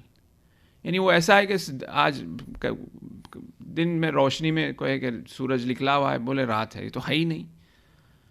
جیسا انسان اس وادی میں جاتا چلے جائے گا، اس حقائق کو تو سمجھتا چلا جائے گا، تو وہ دیکھے گا کہ اس کے علاوہ اور کوئی راستہ ہے ہی نہیں.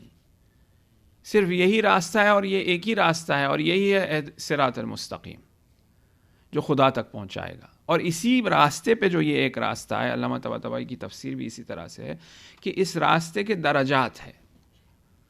اس راستہ، اس جو صراط مستقیم ہے، اس کے مختلف درجات ہیں، اور جس طرح سے وہ اس راستے پہ رہتا جائے گا اس کی باریکی اور اس کی جو ہے معنویت اور اس کی روحانیت کو وہ سمجھنے لگے گا. صلوات بھیجے محمد وآل محمد. اور جس طرح سے میں نے عرض کیا تھا کہ افراد اولیاء یا اصحاب امام حسین کبھی یہ نہیں دیکھے کہ میں جو ہے کچھ تیر ہوں یا میں جو ہے کوئی خاص چیز ہوں. ہمیشہ اپنے آپ کو متواضعانے پیش آئے ایک دوسرے کے ساتھ بھی. اور شہید اول کا یہ واقعہ ہے کہ انہوں نے ایک رقعے پہ، ایک کاغذ پہ ربی ظلمت فانتصر لکھا. شہید اول جو کہ لبنان کے تھے، جبل عامل سے تھے، اور ان کو شہید کیا گیا. 52 ایئرس ان کی عمر تھی. شمشیر سے ان کو شہید کیا گیا عثمانیوں کے زمانے میں. اور 4 فقہ پہ وہ جو حاوی تھے، شیعہ فقہ کے علاوہ، اور 4 فقہ کا فتویٰ دیتے تھے. اہل تسنن بھی ان کے پاس جا کے فتویٰ لیا کرتے تھے. بالآخر ان کو شہید کیا گیا. شہید کرنے کے بعد جو ہے ان کی جسد کو، ان کی باڈی کو جو ہے لٹکایا گیا، اس باڈی کو مسمار کیا گیا. یعنی عثمانیوں کے زمانے میں ہے یہ واقع، کربلا نہیں ہے. یعنی ابھی بھی جو ہے اسی طرح سے جو ہے لوگ تشیع کو اور شیعوں کو سے دشمنی رکھتے ہیں. اہل حق پہ جو ہے ان سے دشمنی رکھتے ہیں، بغض رکھتے ہیں، خدا متعال تمام شیعان امیر المومنین، محبان امیر المومنین کو جہاں جہاں بھی اس دنیا میں ہو سلامت رکھے اور ان کی جان مال عزت اور آبرو کی حفاظت فرمائے۔ ربی ظلمت فانتصر، رات میں اس رقعے پہ لکھ کر سو گئے، اور جب صبح وہ اٹھے ہیں تو یہ کہتے ہیں کہ اس کاغذ کے پیچھے یہ لکھا ہوا تھا کہ ان کنت عبدی فاستبر، تو میرا عبد ہے اور تو پر صبر کر، تو جو ہے پرسیورنس بتا، تو جو ہے استقامت بتا، یعنی اس راہ پہ استقامت کی ضرورت ہے۔ جلدی جو ہے نتیجہ ملنے والا نہیں ہے، صبر کی ضرورت ہے۔ بار بار ہمیں جو ہے اس عمل کو یا اس جو ہے ذکر کو یا اس کیا کہیں گے فکر کو اور سوچ کو پانی ڈال دیتے رہنا ہے، غذا دیتے رہنا ہے، نتیجہ جلدی نہیں آئے گا۔ میں نے پہلے بھی عرض کیا تھا، شیئر کر رہے ہیں ایگزامپلز ایک دوسرے کے ساتھ، جس طرح کل میں عرض کر رہا تھا وضو کر کے سونا، ہمیشہ میں کوشش یہی کیا کرتا ہوں کہ وضو کر کے سوئیں۔ ہاں، کئی برس جو ہے حوضے کی لائف وغیرہ میں اس سے پہلے بھی وضو کر کے سوتے رہے، حوضے سے بھی نکل گئے، تبلیغ بھی شروع کر دی، وضو کر کے سوتے رہے، کچھ ہوا ہی نہیں، نہ ایک اچھا خواب آیا۔ بولا بھائی کیا تو بھی آخر کچھ بھی نہیں ہو رہا ہے، آخر کیوں؟ تو میں نے وضو کرنا چھوڑ دیا رات میں سونے سے پہلے۔ 6 مہینے یا شاید زیادہ گزر گئے، پھر بھی کچھ بھی نہیں ہوا۔ وضو کر کے سو مصیبت، نہیں کر کے سو مصیبت۔ پھر میں نے کہا کہ بھئی کم سے کم یہ تو ہمیں پتہ ہے، اس پہ تو یقین ہے کہ وضو کر کے جو سوئے گا جو ہے اس طرح سے وہ تمام رات عبادت کیا ہے، وہ جو حضرت سلمان کی جو حدیث مشہور۔ خوب یہ تو اس پہ تو یقین ہے، جو مسلمات ہے، جو یقین ہے، اس کو تو تھامے رکھیں۔ پھر میں نے شروع کر دیا پھر میں نے کہا بھائی بہتر چاہے کچھ دکھو یا نہیں دکھو، کم سے کم آخرت میں تو دکھ جائے گا۔ تو یعنی ہم چاہتے ہیں کہ جلدی نتیجہ آئے، اور ہم چاہتے ہیں کہ کچھ ایسا تو بتا دے اللہ کہ یہ میں جو دعا کر رہا ہوں یا میں جو عمل کر رہا ہوں قبول ہو گیا۔ خوب اللہ نے بتا دیا قبول ہو گیا، پھر کیا؟ پھر سے وہ شیطان وسوسہ تو چھوڑے گا نہیں میرا پیچھا۔ وہ پھر بھی مجھے وسوسہ کرے گا، شاید اللہ نے مجھے بتا بھی دیا، پھر میں پھسل گیا، پھر میں گرفتار ہو گیا، وہ جو بتایا بھی وہ بھی چلا گیا۔ خوب یعنی کوئی تبدیلی یا چینج زیادہ آنے والا نہیں ہے، چاہے حقیقت کو بتلائی جائے یا نہ بتلائی جائے۔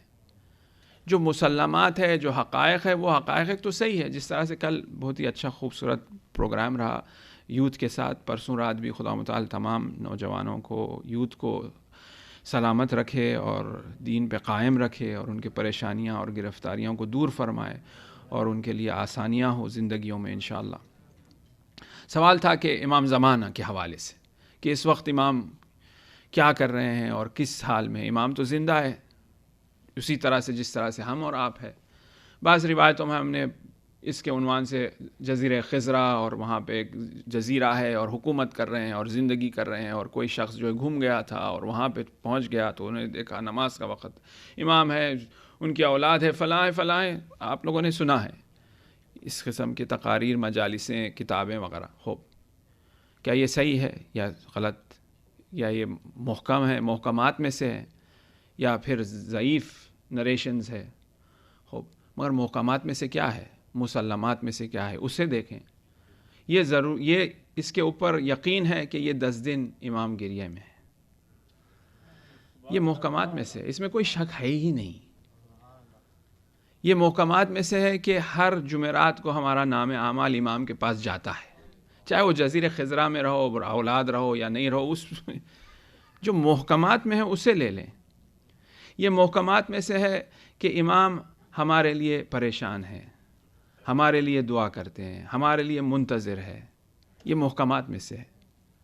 یہ محکمات میں سے ہے کہ میں امام کے ساتھ ارتباط برقرار کر سکتا ہوں، امام کے جو دعائیں بتائے گئے ہیں ان دعائوں کو میں پڑھوں، ان کی زیارت پڑھوں، ندبہ پڑھوں، دعائے ندبہ پڑھوں، ہفتے میں ایک دن کم سے کم جو ہے، ایک ہفتے میں 1 گھنٹہ امام کے عنوان سے ان کا ذکر، ان کی دعا، ان کے متعلق فکر کروں۔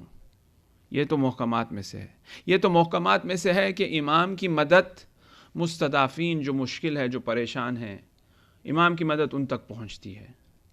شاید وہ معجزئی حساب سے مدد پہنچنے کا مجھے پتہ نہ چلے، شاید میں نہیں جانوں، وہ تو پہنچتی ہے، لیکن کم سے کم یہ تو محکمات میں سے یہ خمس امامی ہے جو غریبوں کو دیا جاتا ہے، یہ خمس امامی ہے جو دین کے کام کے لیے خرچ کیا جاتا ہے، یہ تو محکمات میں سے ہے.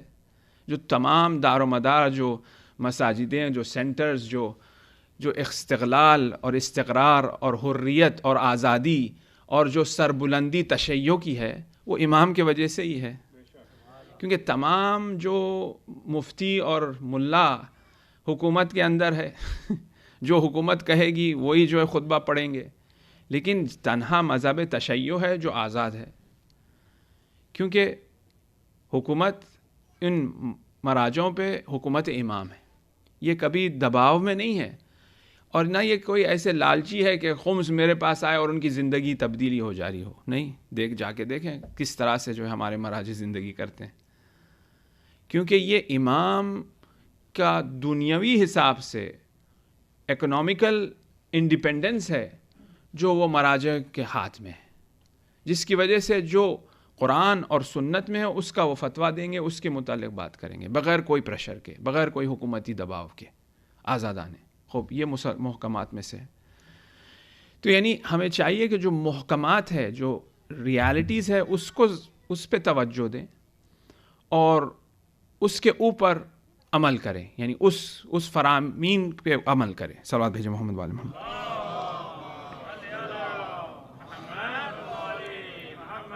ایک اور صلوات بھیجیں محمد والے محمد.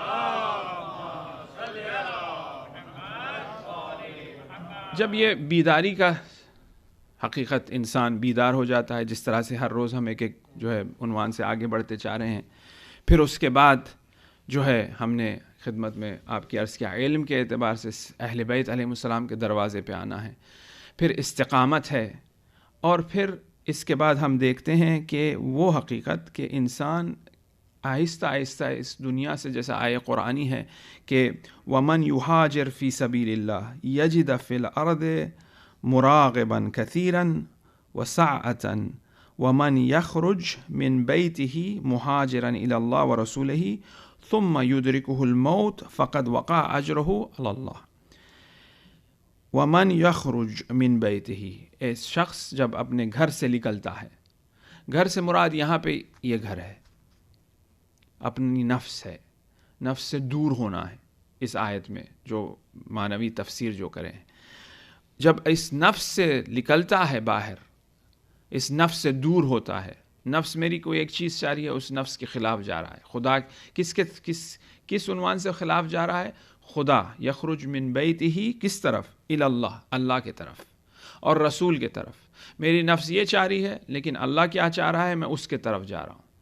میری نفس مجھے اس طرف لے جا رہی ہے، میں اس طرف نہیں جا رہا ہوں، مگر میں ہجرت کر رہا ہوں اس اللہ کے طرف اور رسول کے طرف. اور جب میں اس اللہ اور رسول کی طرف ہجرت کروں گا، جاؤں گا، یدرکہ الموت، اگر موت آ جائے، بالآخر اجل آنا ہی ہے، چاہے کچھ ہو جائے. امام حسین جب مکہ سے نکل رہے تھے تو خطبے میں یہی کہا کہ موت ایک گردن بند کی طرح ہے بنی آدم کے ساتھ، جیسا وہ پیدا ہوا ہے یہ گردن بند اس میں اسے ڈال دیا گیا ہے کہ وہ موت اسے ہونی، اور میں مشتاق ہوں اسی طرح سے جس طرح سے حضرت یعقوب مشتاق سے یوسف سے موت کے حوالے سے. کیونکہ جو شخص صادق ہوتا ہے، سچا ہوتا ہے، وہ موت کی تمنا کرتا ہے. فَتَمَنَّوُا الْمَوْتَ إِن كُنتُمْ صَادِقِينَ، یعنی صادق اور سچا شخص جو ہے موت کی تمنا کرتا ہے. تو اگر ثم یدرکہ الموت، اگر اسے موت آ جائے، وقع اجرہ علی اللہ، اس کا اجر جو ہے خدا متعال کے پاس ہے. تو تمام اصحاب کو امام حسین علیہ السلام کچھ کہاں لے جا رہے ہیں؟ موت کی دعوت لے کے جا رہے ہیں، نہ موت کی دعوت دے کے لے جا رہے ہیں، شہید ہونے کی دعوت دے رہے ہیں. حتیٰ یہ خطبے میں جب مکہ سے نکلنے سے پہلے تمام جو ان کے اوپر ظلم ہوگا، کس طرح سے ان کی باڈی میوٹیلیٹ کیے جائے گی، اس کا بھی انہوں نے ذکر کیا ہے اس خطبے میں مکے سے نکلنے سے پہلے.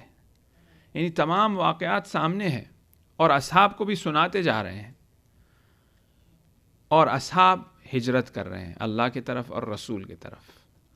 اور موت اگر آ جائے اس کا اجر جو ہے خدا متعال. بعض مفسرین نے یہ کہا ہے کہ وقت وقعہ اجرہ علی اللہ، یعنی اجر اللہ کے پاس ہے، مراد یہ ہے کہ اجر خود اللہ ہے، نہ کہ کوئی قسم کا انعام انہیں دیا جائے گا، انہیں خود خدا متعال حاصل ہو جائے گا، خود خدا متعال کی ذات میں وہ فانی ہو جائیں گے، وہ ربانیون ہو جائیں گے۔ اسی وجہ سے زیارت اصحاب امام حسین میں یہی پڑھتے ہیں کہ السلام علیکم یا ربانیون، یعنی ربانیون کہہ کے انہیں خطاب کرتے ہیں۔ تو ہجرت کرنا ہے ہم اور آپ کو اللہ کے طرف اور رسول کے طرف۔ ہجرت کرنے سے مراد یہ ہے کہ اس دنیا سے تھوڑا سا جو ہے ہم فاصلہ کریں، تھوڑا سا دوری اختیار کریں۔ جب صحت کے لیے ہم شکر چھوڑ سکتے ہیں تو معنویت کے لیے کچھ گناہوں کو، کچھ سستیوں کو، کچھ چیزوں کو چھوڑ نہیں سکتے، اور پھر یہ معنویت ابدیت کی طرف لے جائے گی۔ جسمانی بھی جو ہے ہمیں، میں یہ نہیں کہہ رہا ہوں کہ نہیں چھوڑیں اور ٹیک کیئر کرنا چاہیے، مگر وہ زندگی ٹیک کیئر کرنے سے اثر ہوگا شاید 2-3 سال، 10 سال بھی بڑھ جائے، چلے 20 سال بڑھ جائے، 25 سال بڑھ جائے، لیکن بالآخر یہ جسم تو یہاں پہ فانی ہونا ہی ہے، یہاں پہ ختم ہونا ہی ہے۔ مگر معنویت کا اگر ہم پرہیز کریں، جس کا جو ترجمہ ہوتا ہے احتیاط، عربی اسلامی اعتبار سے کہتے ہیں احتیاط کرے معنویت کے اعتبار سے، تو یہ احتیاط ہمیں کہاں پہ نہیں لے جائے گا؟ در حقیقت تقویٰ کی حقیقت یہی ہے کہ اگر کوئی شبہناک چیز آ جائے تو تقویٰ اختیار کرو۔ جیلیٹن حلال ہے یا حرام؟ ابھی آغا سستانی نے کہا ہے حرام ہے، کو دوسرے مراجع مثلا کہہ رہے ہیں حلال ہے، وہ کیمیکل چینج ہوتا ہے یا نہیں ہوتا ہے۔ خوب تقویٰ یہ ہے کہ نہیں کہو، کیا بڑی بات ہو جائے گی، اسے چھوڑ دو، اس کی طرف نہیں جاؤ، یہی احتیاط ہے، یہی پرہیز ہے، یہ تقویٰ ہے اس کی مراد۔ تو یعنی انسان کو تھوڑا سا چاہیے کہ وہ خدا متعال کی طرف، رسول کی طرف، امام حسین کے کو لبیک کہنے، امام حسین کے اصحاب میں شامل ہونے کے لیے آگے بڑھیں۔ صلوات بھیجے محمد والے محمد۔ ایک اور صلوات بھیجے محمد والے محمد۔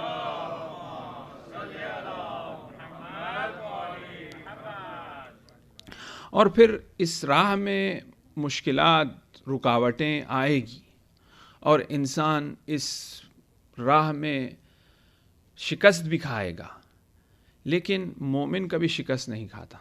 مومن ہمیشہ پیروز ہے، مومن ہمیشہ جو ہے وکٹوریس ہے، کبھی وہ اس کا کوئی سیٹ بیک نہیں ہوتا۔ وہ شکست کھاتا ہے، شکست کھا کے فوری اٹھ کے جو ہے آگے جاتا ہے۔ اسی وجہ سے جو ہے اس رات ہم نے کہا تھا، حضرت امیر فرماتے ہیں مناجات میں، اے خدا میں اپنے گناہوں سے تجھ سے توسل کرتا ہوں، گناہوں کی وجہ سے تجھ سے توسل کرتا ہوں، گناہوں کو سامنے لا کے میں توسل کرتا ہوں۔ تو انسان شکست کھائے گا، گناہ کرے گا، لیکن خدا متعال رحمان اور رحیم ہے، اور شیطان یہ چاہتا ہے کہ وہ مایوس کر دے، ہمیں ہوپلیس بنا دے کہ اللہ نہیں بخشے گا۔ اور سب سے بڑا گناہ وہی ہے کہ انسان خدا سے مایوس ہو جائے۔ تو کبھی ہوپلیس نہیں ہونا ہے، اور توبہ کرنا ہے، اور پھر قدم اٹھانا ہے، اور پھر آگے بڑھنا ہے۔ ایک اس قسم کے جو ہے شکست انسان کی زندگی میں آ سکتی ہے۔ ایک اور شکست ہے کہ معنوی اعتبار سے نیچرلی کوئی پریشانی یا گرفتاری یا مشکل آ جائے، جیسا ہم مثال کے طور پہ دیکھتے ہیں کہ مصیبتیں جو اہل بیت علیہ السلام کے اوپر آئی یا اصحاب امام حسین علیہ السلام کے اوپر آئی، لیکن اس مصیبتوں کو انہوں نے سامنا کیا اور اس مصیبتوں کو شکست دی اور آگے بڑھے۔ اسی وجہ سے آئے قرآن میں ہمیں یہ تھا، ما اصاب من مصیبت فمن اللہ، یا ما اصاب من مصیبت فمن النفس، یعنی جو ما اصاب من مصیبت فی الارض ولا فی انفسکم الا فی کتاب من قبل، جو مصیبت انسان کے اوپر آتی ہے وہ لکھی جا چکی ہے، وہ آلریڈی کتاب میں ہے۔ یا پھر جو مصیبت آتی ہے انسان کے اوپر، وہ خود اس کی نفس کے طرف سے وہ مصیبت آتی ہے، جس طرح سے تدبیر کی ہم نے بات کی، مس کیلکولیشن ہوا، اس مس کیلکولیشن کی وجہ سے کوئی پرابلم ہو گیا، یا گناہ کی وجہ سے انسان نے کوئی گناہ کیا، اس گناہ کی وجہ سے اللہ یہ چاہتا ہے کہ اس کا عذاب یا اسے اسی دنیا میں جو ہے اس کا صلہ مل جائے، تاکہ اخروی میں، آخرت میں جو ہے اسے سزا نہیں ملے۔ تو رکاوٹ کی شکل میں وہ گناہ تبدیل ہو کے آ جاتا ہے، اور اگر وہ رکاوٹ کی شکل میں تبدیل ہو کے آ جائے تو انسان کو بیدار ہونا چاہیے، انسان کو استغفار کرنا چاہیے. اور اگر گناہ نہ ہو، امتحان ہے، کوئی مصیبت امتحان کے طور پہ آئی ہے، تو یہاں پہ ہم دیکھتے ہیں جو خوبصورت آئے ما اصاب من مصیبت الا باذن اللہ. ایک دفعہ کہا گیا کہ مصیبت انسان کی نفس کی طرف سے، ایک دفعہ کہا گیا ہے جو مصیبت ہے وہ آلریڈی لکھی جا چکی ہے، ایک دفعہ قرآن میں ارشاد ہوا کہ جو بھی مصیبت آتی ہے وہ خدا متعال کی طرف سے آتی ہے. مصیبت کی حقیقت کیا ہے؟ مصیبت ایک امتحان ہے، ایک رکاوٹیں ہیں، ایک مایوسی کا سبب بنتی ہے، انسان کو روک دیتی ہے آگے بڑھنے سے، جو مقصد میں جانا چاہتا ہے اس کو جو ہے اس کو ڈیلے کر دیتی ہے، یہ ہے مصیبت. تو اگر اسے مصیبت اگر ہم یہ اس کی حقیقت کو سمجھے اور اس آیت کو ہم سامنے رکھیں ما اصاب من مصیبت فمن اللہ، اس کا نتیجہ کیا ہے؟ ومن یؤمن باللہ، اگر اللہ کے اوپر ایمان ہو شخص کا، مصیبت کے سامنے اللہ کے اوپر ایمان ہو، یہدی قلبہ واللہ بکل شیء علیم، اس کا قلب اور اس کا دل جو ہے ہدایت پائے گا اگر وہ مومن ہو. یعنی اس مصیبت کے ذریعے اس کی ہدایت ہے. اور پھر واللہ بکل شیء علیم، اللہ جو ہے علم رکھتا ہے ہر چیز کے اوپر.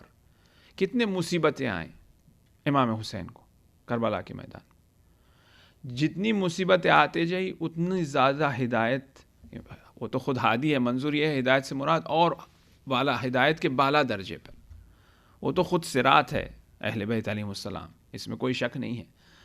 مگر دنیاوی اعتبار سے جب ہم دیکھتے ہیں کہ ہر مصیبت کے کو امتحان لے لیں، ہر چھوٹے امتحان کے بعد بڑا امتحان، جب چھوٹے امتحان میں کامیاب ہو گئے تو اللہ نے اور بڑا امتحان لے لیا. جب علی اکبر کی شہادت سے حسین کامیاب ہو گئے جو کہ امتحان اصغر تھا، تو علی اصغر کا امتحان لیا گیا، جو امتحان ذویہ عظیم تھا، جو امتحان اکبر تھا. تو یعنی مصیبتوں پر مصیبتیں، اور واقعاً اگر ہم دیکھیں تمام زندگی اہل بیت علیہ السلام کی مصیبتوں میں رہی ہے. کوئی ایسا ٹائم ہمیں نظر نہیں آگا کہ وہ جو ہے راحت میں تھے، ریلیف میں تھے، ریلیس میں تھے. شروع سے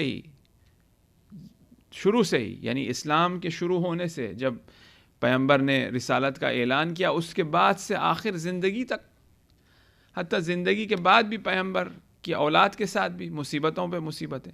صدیقہ کبریٰ کی زندگی دیکھ لیں، 18 سال میں شہادت، اور کس مصیبتوں سے یہ زندگی گزری ہے. تو اگر تھوڑی مصیبت ہمارے اور اوپر آ جائے تو ہم جو ہے اپنے ہوش اور حواس کھو دیتے ہیں، یا پھر تھوڑی مصیبت کسی کے پاس دیکھ لیں تو کہیں گے ارے یہ تو انہیں گناہ کیا تھا، اس وجہ سے ان کو یہ جو ہے اللہ عذاب دے رہا ہے. ہم کون ہوتے جج کرنے والے؟ یعنی کیئرفل ہونا چاہیے ہمیں. شاید اس وجہ سے وہ اس طرح سے نہیں، تو اگر ویسا ہو نعوذ باللہ، تمام زندگی جو ہے امام حسین اور تم سب مصیبتوں میں گزری، نعوذ باللہ کیا وہ گناہ کیے تھے؟ تو جس طرح سے ہم نے کہا اپنے عنوان سے بدگمان رہے، دوسروں کے عنوان سے خوش گمان.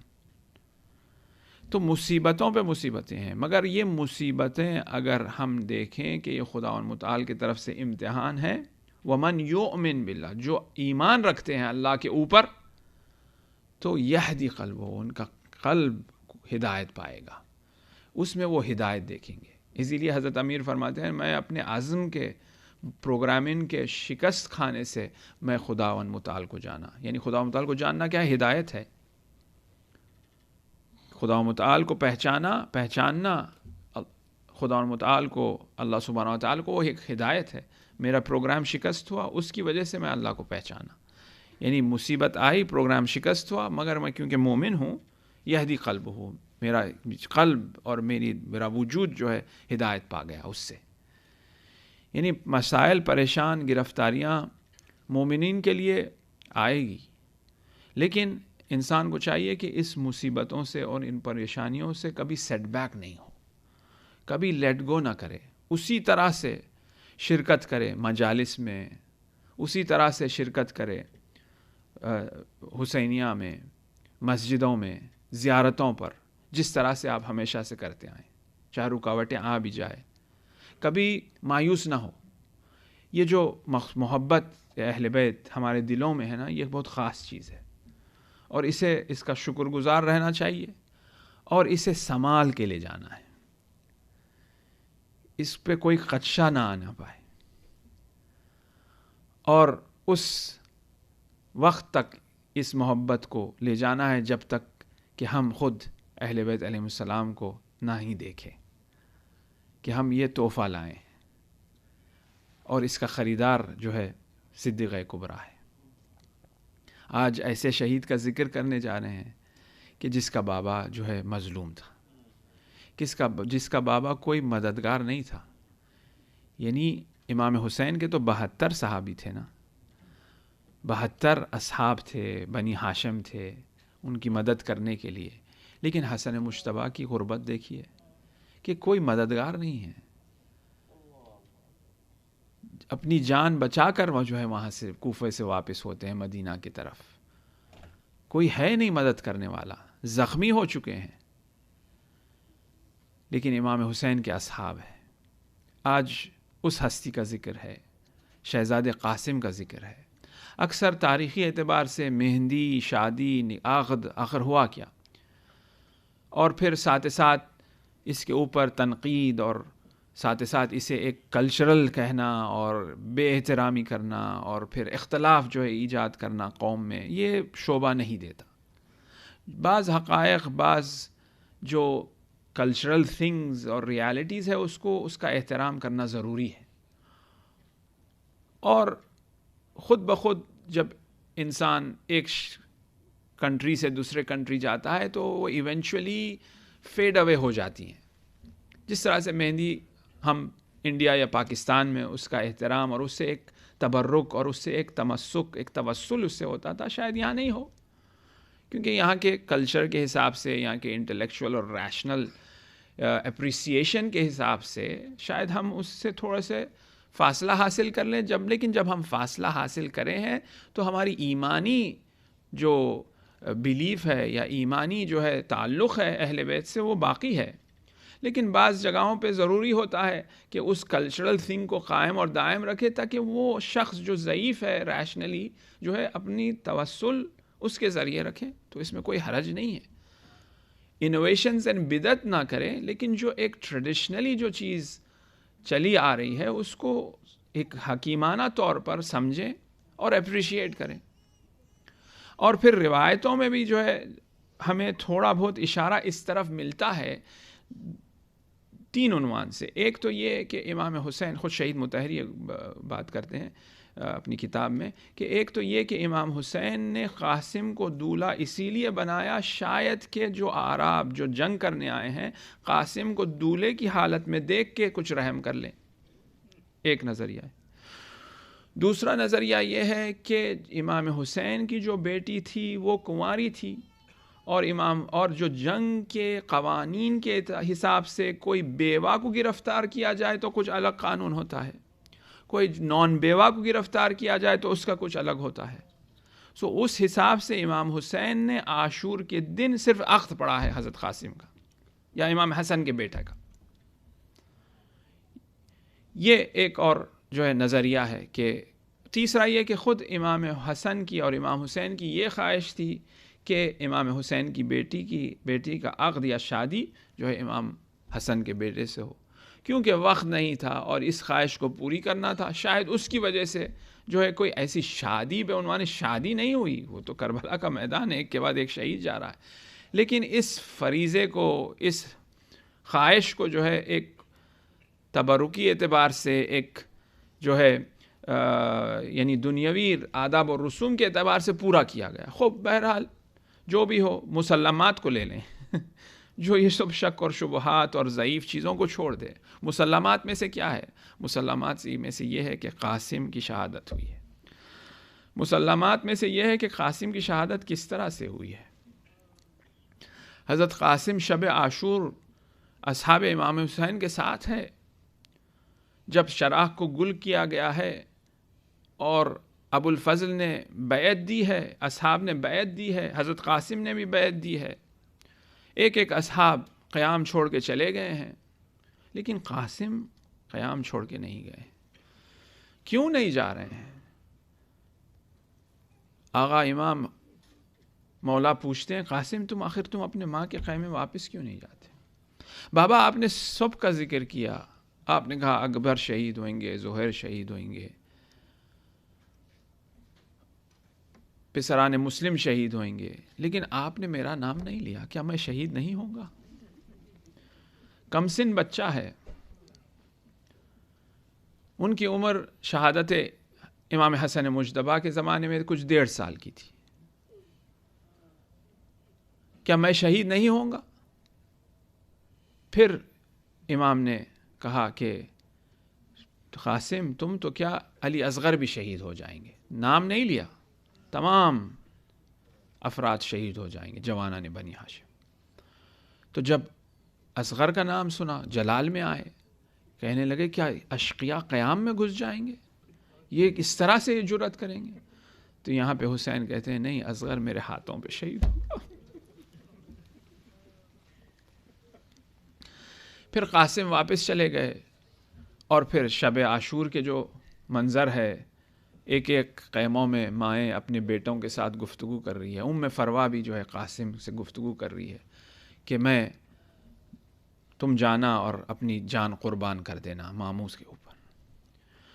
عاشور کا دن آیا، ایک کے بعد ایک لوگ سبقت کر رہے ہیں، کمپیٹ کر رہے ہیں کہ جا کے کون پہلے شہید ہوگا، اس طرح سے گئے تھے میدان میں، ایک کے بعد ایک گنج شہیدان، قیام شہداء، شہادتیں بڑھتی چلی جا رہی ہیں، امام حسین شہیدوں کو لیتے آ رہے ہیں۔ ام فروا پوچھتی ہیں قاسم آخر تم ابھی تک کیوں نہیں گئے؟ میں بی بی زہرا کے سامنے کس طرح جاؤں گی؟ میں تو چاہتی ہوں کہ تم اپنی جان قربان کر دو۔ پھر اصحاب گئے، پھر بنی ہاشم کی شہادت ہونے لگی، اون و محمد بھی شہید ہو گئے۔ ام فروا پھر قاسم سے کہتی آخر ہو کیا رہا ہے؟ یہاں پہ حضرت قاسم یہ کہتے ہیں کہ میں جاتا ہوں قیام میں، لیکن جب بھی میں جنگ کے لیے جو ہے اجازت مانگتا ہوں تو امام کہتے ہیں، آغا کہتے ہیں کہ قاسم تم امانت ہو میرے بھائی کی۔ کبھی یہ کہتے ہیں کہ قاسم جب میں تمہارے قریب ہوتا ہوں، تمہارے پاس سے مجھے میرے بھائی کی خوشبو آتی ہے، جب میں تم کو دیکھتا ہوں تو تم میرے بھائی کو یاد کرتا ہوں، تم میرے بھائی کی طرح دکھتے ہو۔ امام حسین مختلف بہانوں سے نہیں چاہتے کہ قاسم جنگ میں جائے، اور قاسم گریہ کر رہے ہیں، ام فروا پریشان ہیں۔ پھر وہ بات یاد آتی ہے کہ خود امام حسن مجتبیٰ نے جب وہ شہید ہو رہے تھے تو ایک ایسی تعویذ حضرت قاسم کے ہاتھ پہ باندھی تھی، اور کہا تھا کہ جب قاسم کے اوپر بہت بڑی مصیبت آ جائے تو اس تعویذ کو کھول لینا۔ اب اس سے بڑی مصیبت کیا ہو سکتی ہے کہ قاسم شہادت کے لیے تڑپ رہے ہیں، قاسم اپنی جان قربان کرنے کے لیے تڑپ رہے ہیں۔ تعویذ اور حرز اسی لیے ہوتا ہے کہ انسان جان اپنی بچا لے، مگر یہاں پہ بچہ ایسا ہے کہ اپنی جان دینا چاہ رہا ہے، مصیبت میں ہے اور پریشان ہے۔ ماں بھی اسی طرح سے جب یہ تعویذ کھولا تو خط تھا حسن مجتبیٰ کا، اے قاسم عاشور کے دن جب میرا بھائی اکیلا ہوگا، دشمنوں کے بیچ ہوگا، مصیبتوں پہ مصیبتیں آئیں گی، اے قاسم تم میرے طرف سے اپنی جان میرے بھائی کو بچانے کے لیے قربان کر دینا۔ جیسا ہی یہ خط پڑھا، ام فروا نے خط لے کر یا قاسم کو تنہا نہیں بھیجا، یہ خط لے کر زینب کبریٰ کے پاس چلی گئی۔ اور جیسا ہی میں آپ کی خدمت میں عرض کرتا چلا جا رہا ہوں، جب حسین زینب کو دیکھتے ہیں سب چھوڑ دیتے ہیں۔ ایسی محبت ہے زینب سے، یہ بھائی بہن کی محبت ایسی محبت ہے۔ اور پھر حضرت زینب جب یہ خط پڑھتی ہیں، بوسہ دیتی ہیں، شاید وہ زمانہ بھی یاد آ جائے کہ کس طرح سے بھائی بہن ایک ساتھ ماں باپ کے ساتھ ہوا کرتے تھے مسجد النبوی میں، کس طرح سے حسن اور حسین کی سواری پیغمبر لے جایا کرتے تھے۔ اس خط کو لے کر حضرت قاسم کے ساتھ قیام امام حسین کے پاس جاتی ہے۔ امام حسین مشغول اور مصروف ہے، اور لیکن جیسا ہی زینب کو در قیام پہ دیکھتے ہیں سب چیز چھوڑ کے زینب کے پاس آئے. زینب آخر ماجرا کیا ہے؟ زینب نے خط پیش کیا، حسین نے خط پڑھا. اب نہ صرف زینب گریہ کر رہی ہے لیکن بھائی اور بہن دونوں گریہ کر رہے ہیں. قاسم کی قربانی کے اوپر گریہ ہو رہا ہے. راوی مقاتل میں یہ لکھے ہیں کہ حسین نے 2 سوار کو تیار کیا ہے، ایک ہے علی اکبر اور ایک ہے شہزادہ قاسم. خود امام حسین علیہ السلام نے امامہ بانا ہے، خود زرہ پہنایا ہے، اور پھر جب قاسم کو آمادہ کیا، تیار کیا، گھوڑے پہ سوار کیا، اور جو امامہ تھا اس کا ایک تحت الحنک جو کہا جاتا ہے اسے کھولا. تو جب یہ شاہ سوار میدان میں آتا ہے تو ایک نئی چاند کی طرح ہوتا ہے، نوی کا چاند ہو، کیونکہ وہ تحت الحنک ایک چاند کی طرح نظر آتا ہے. تو جو اشقیاء تھے انہوں نے اس حضرت قاسم کو دیکھ کے کہا کہ آخر یہ کیسی ماں ہے کہ اس نہ خوبصورت جوان کو بھی میدان میں. اور پھر وہ کیسا شقی شخص ہوگا کہ اسے جو ہے شہید کرے گا، اسے جو ہے قتل کرے گا. پھر عمر سعد، کیونکہ جو اشقیاء تھے وہ خود بخود مذبذب ہو رہے تھے، ان کے دل تڑپنے لگ رہے تھے، دیکھ رہے تھے کس طرح سے چھوٹے چھوٹے بچے اپنی جانیں قربان کر رہے ہیں. اور جو آخری وار ہے امام حسین علیہ السلام کا حجت کو پورا کرنا، وہ ہے علی اصغر. تڑپ گئے لوگ. پھر جب قاسم آئے، عرب کا جو دستور تھا اس طرح سے جنگ کرنے لگے. ایک سوار سے جنگ کرے گا، 2 سوار آنے لگے، 3 سوار آنے لگے، 30 کی ٹکڑیاں آنے لگی، نیست اور نابود کرتے چلے. اور یہاں پہ عمر سعد نے صدا بلند کی کہ قاسم کو اس طرح سے قتل نہیں کیا جا سکتا. سب ایک ساتھ قاسم کے اوپر حملے ور ہوں، ایک ساتھ قاسم کے اوپر حملہ ہوا، لیکن پھر بھی جنگ کرتے ہوئے بیچ میں پہنچ گئے، جنگ کرتے ہوئے سپاہیوں کے بیچ تک پہنچ گئے. اور جب اشقیاء نے حملہ کیا، کوئی تیر چلانے والا تیر پھینک رہا تھا، نیزے چلانے والا نیزہ مار رہا تھا، تلوار اور شمشیر چلانے والا شمشیر چلا رہا تھا. ایک ایسی شمشیر آ کے پیشانی مبارک کے قاسم پہ لگی کہ اپنے آپ کو گھوڑے کی زین پہ سنبھالنے نہ پائے، زمین پہ گرتے ہوئے صدا بلند کی، میرے آغا مولا مدد کے لیے آئیے گا، میری مدد کے لیے آئیے گا چچا. اور جب گرے تو پھر اس کے بعد امام حسین، یہ بھی ایک 2 مقاتل کے روایتوں میں ملتا ہے، جو افراد نے مقتل لکھا ہے، وہ کہتے ہیں کہ 2 دفعہ امام حسین باز شکاری کی طرح جو ہے شہید کے پاس پہنچے. ایک ہے علی اکبر، ایک ہے حضرت قاسم. جیسا ہی صدائے قاسم بلند ہوئی، تیزی کے ساتھ امام حسین علیہ السلام قیام سے نکلے ہیں. عباس بھی ساتھ ہے، علی اکبر بھی ساتھ ہے، امام حسین بھی ساتھ ہے. اور پھر صدا بلند ہو گئی کہ عباس جنگ کے لیے آئے ہیں. فوج میں ہلچل مچ گیا، بچہ زمین پر گرا ہوا تھا، کچھ گھوڑے اس طرف سے دائیں کی طرف، سیدھے سے بائیں کی طرف، اور پھر لاشائے قاسم زمین پر پامال ہو گیا. 2 شہید کی لاش پامال ہوئی ہے. ایک ہے امام حسین علیہ السلام کی لاش کو پامال کیا گیا، لیکن امام حسین تو شہید ہو چکے تھے. لیکن قاسم کی لاش، جب قاسم کی کچھ سانسیں باقی تھی، وہ لاش پامال ہوئی ہے. جب امام حسین پہنچتے ہیں، دیکھتے کیا ہے کہ قاسم جو ہے کہہ رہے ہیں کہ بابا جان آپ آ چکے ہیں. امام حسین کہتے ہیں چچا ہوں، بابا نہیں دیکھیں بابا جان بھی آئے ہیں، بقی سے میرے استقبال کے لیے آئے ہیں. پھر اس کے بعد امام حسین علیہ السلام کچھ گفتگو کرتے ہیں، کہتے ہیں قاسم میرے لیے بہت سخت ہے اور مشکل ہے میرے لیے کہ تم جواب دو، تم مدد کے لیے مانگو، مگر چچا نہیں پہنچ پائے. پھر اس کے بعد جو آخری سانسیں قاسم لیتے ہیں، ان للہ و انا الیہ راجعون. امام حسین علیہ السلام لاش قاسم کو اٹھانا چاہتے ہیں، کبھی سیدھا ہاتھ گر جاتا ہے، کبھی داواں ہاتھ گر جاتا ہے، اٹھا نہیں سکتے لاش کو. ایک چادر پھیلاتے ہیں، قاسم کی لاش کو اس میں ڈالتے ہیں، پھر اس چادر کو بند کر اپنے پشت پہ ڈال کر گنج شہیدان کے طرف جاتے ہیں. لاش کو لایا جاتا ہے، بیبیوں کو بلایا جاتا ہے. زینب کبریٰ پوچھتی آخر لائے کیا ہو؟ کوئی ایسی لاش نہیں آئی، یہ کس قسم کی لاش ہے؟ اسی وجہ سے امام زمانہ نے بھی کہا ہے میرا سلام اس شہید کو جس کی پسلیاں سیدھی کی پسلیاں دائیں طرف ہو گئی تھی اور جو دائیں کی پسلیاں تھی وہ سیدھی کی طرف ہو گئی تھی. اور پھر اس کے بعد قاسم کی لاش کو رکھا اور زینب کبریٰ وہاں ہیں. امام زینب کہتی ہیں اس چادر کو کھول دیں، لیکن امام حسین کی نگاہیں ام فروا پہ ہے جو پیچھے کھڑی ہوئی ہے کہ کس طرح سے میں یہ چادر کھیلوں. ماں اس کس قسم سے اس لاش کو دیکھے گی جو پامال ہو چکی ہے. پھر اس کے بعد لاش جب چادر کھلتی ہے تو قاسم کا سرا ملتا ہے، قاسم کا پا ملتا ہے. پھر اس کے بعد ام فروا آگے بڑھ کر کہتی ہے ام رباب آؤ، بی بی زینب آؤ، مجھے مبارکبادی دو، میری قربانی قبول ہو گئی. دیکھو کس قسم سے شہزادہ میرا پامال ہوا ہے. اللہ لعنت اللہ علی قوم الظالمین. سیعلم الذین ظلموا أی منقلب ینقلبون.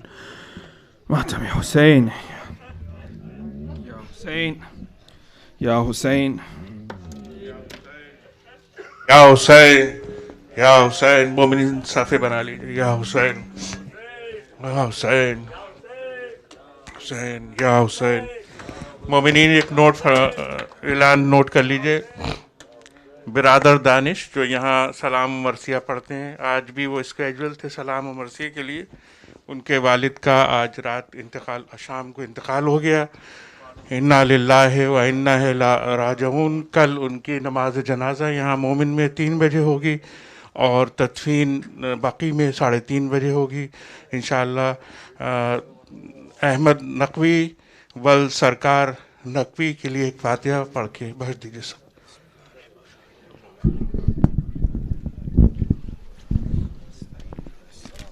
استعین اهدنا الصراط المستقیم صراط الذین انعمت علیہم غیر المغضوب علیہم ولا الضالین. بسم اللہ الرحمن الرحیم.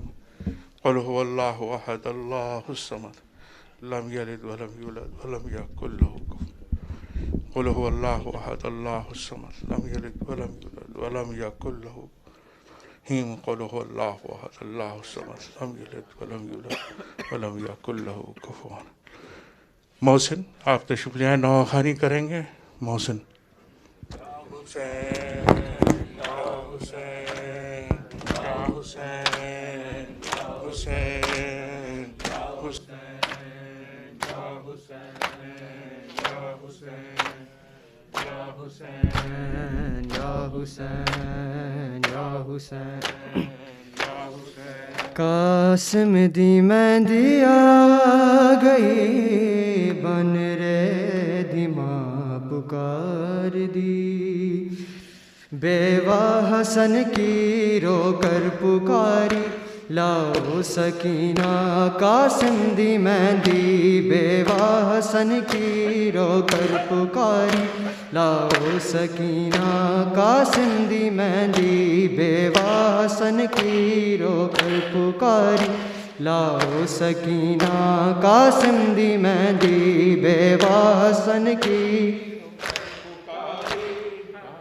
سکینہ قاسم دی مہندی. بیوہ حسن کی رو کر پکاری لاؤ سکینہ قاسم. زینب کی حسرت خواہش حسن کی، زینب کی حسرت خواہش حسن کی. ارمان صغرا قاسم دی مہندی. بیوہ حسن کی رو کر پکاری لاؤ سکینہ قاسم دی مہندی. بیوہ حسن کی رو کر پکاری لاؤ سکینہ قاسم دی مہندی. بیوہ حسن کی رو کر پکاری لاؤ سکینہ قاسم دی مہندی. پانی نہیں تھا خون میں گلی ہے، جو بو ہے خون کی خوشبو وہی ہے. پانی نہیں تھا خون میں گلی ہے، جو بو ہے خون کی خوشبو وہی ہے. پامال ہو کر رن میں سموں سے پڑتی ہے نوحہ قاسم دی مہندی بیوہ حسن کی رو کر پکاری آؤ سکینہ قاسم دی مہندی بیوہ حسن کی رو کر پکاری لاؤ سکینہ قاسم دی مہندی بیوہ حسن کی رو لاؤ سکینہ قاسم دی مہندی بازو جدا ہے ٹکڑے بدن ہے ماتم کا جوڑا پہنے دلہن ہے بازو جدا ہے ٹکڑے بدن ہے ماتم کا جوڑا پہنے دلہن ہے دولہا کی ماں کو اجڑی دلہن کو دیتی ہے پرسا قاسم دی مہندی بیوہ حسن کی رو کر پکاری لاؤ سکینہ قاسم دی مہندی بیوہ حسن کی رو کر پکاری لاؤ سکینہ قاسم دی مہندی لاؤ سکینہ قاسم دی مہندی عرش و زمیں پر پہلے نہ دیکھی نہ ایسی مہندی نہ ایسی شادی عرش و زمیں پر پہلے نہ دیکھی نہ ایسی مہندی نہ ایسی شادی سب سو چکے ہیں رن میں باراتی روتی ہے تنہا قاسم دی مہندی بیوہ حسن کی رو کر پکاری لاؤ سکینہ قاسم دی مہندی بیوہ حسن کی رو کر پکاری لاؤ سکینہ بیوہ حسن کی رو کر پکاری لاؤ سکینہ ہاں ٹکڑے بدن ہے ابن حسن کے دامن میں چھو کر شبیر لائے ٹکڑے بدن کے ابن حسن کے دامن میں چھو کر شبیر لائے مادر یہ سمجھی خیمے کے در پر لائے ہیں مولا قاسم دی مہندی بیوہ حسن کی رو کر پکاری لاؤ سکینہ قاسم دی مہندی بیوہ حسن کی رو کر پکاری لاؤ سکینہ قاسم دی مہندی بیوہ حسن کی رو کر پکاری لاؤ سکینہ مہندی شادی کے گھر میں ماتم ہے برپا روتی ہے فروا روتی ہے کبرا شادی کے گھر میں ماتم ہے برپا روتی ہے فروا روتی ہے کبرا کرب و بلا میں کس کس کو دے گی تنہا دلاسا قاسم دی مہندی بیوہ حسن کی رو کر پکاری لاؤ سکینہ قاسم دی مہندی بیوہ حسن کی رو کر پکاری لاؤ سکینہ پانی نہیں تھا خون میں گلی ہے جو بو ہے خون کی خوشبو وہی ہے پانی نہیں تھا خون میں گلی ہے جو بو ہے خون کی خوشبو وہی ہے پامال ہو کر رن میں سموسے پڑتی ہے نوحہ قاسم دی مہندی بیوہ حسن کی رو کر پکاری لاؤ سکینہ قاسم دی مہندی بیوہ حسن کی رو کر پکاری ہے بازو جدا ہے ٹکڑے بدن ہے ماتم کا جوڑا پہنے دلہن ہے بازو جدا ہے ٹکڑے بدن ہے ماتم کا جوڑا پہنے دلہن ہے دولہا کی ماں کو اجڑی دلہن کو دیتی ہے پرسا قاسم دی مہندی بیوہ حسن کی رو کر پکاری لاؤ سکینہ برادر ارسلان اگر آپ یہاں تو تشریف یا حسین علی اصغر اب ماتم نو خوانی کریں گے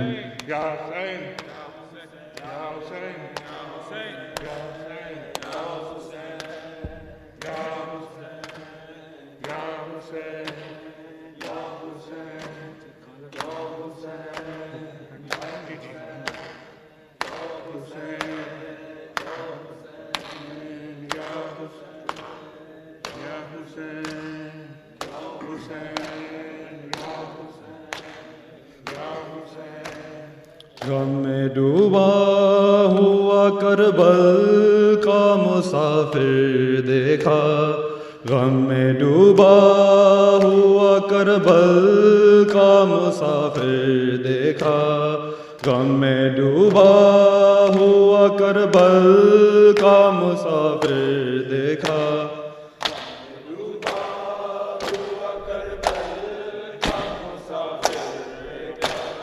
غم میں ڈوبا ہوا کربل کا مسافر دیکھا، غم میں ڈوبا ہوا کربل کا مسافر دیکھا،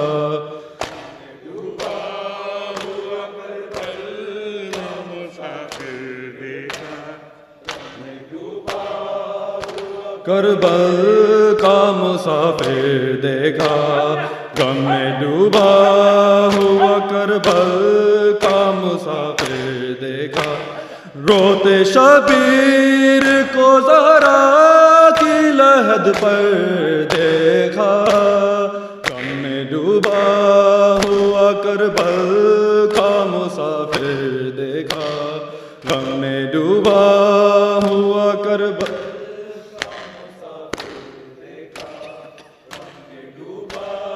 ہوا کربل کا مسافر دیکھا، روتے شبیر کو زہرا کی لحد پر دیکھا، غم میں ڈوبا ہوا کربل کا مسافر دیکھا، غم میں ڈوبا ہوا کربل کا مسافر دیکھا، غم میں ڈوبا ہوا کربل کا مسافر، غم میں ڈوبا ہوا کا مسافر دیکھا، اپنا سر مار کے دیوار سے رویا غازی، اپنا سر مار کے دیوار سے رویا غازی، جب نبی زادی کو آتے ہوئے باہر دیکھا، غم میں ڈوبا ہوا کربل کا مسافر دیکھا، غم میں ڈوبا ہوا کربل کا مسافر دیکھا، غم میں ڈوبا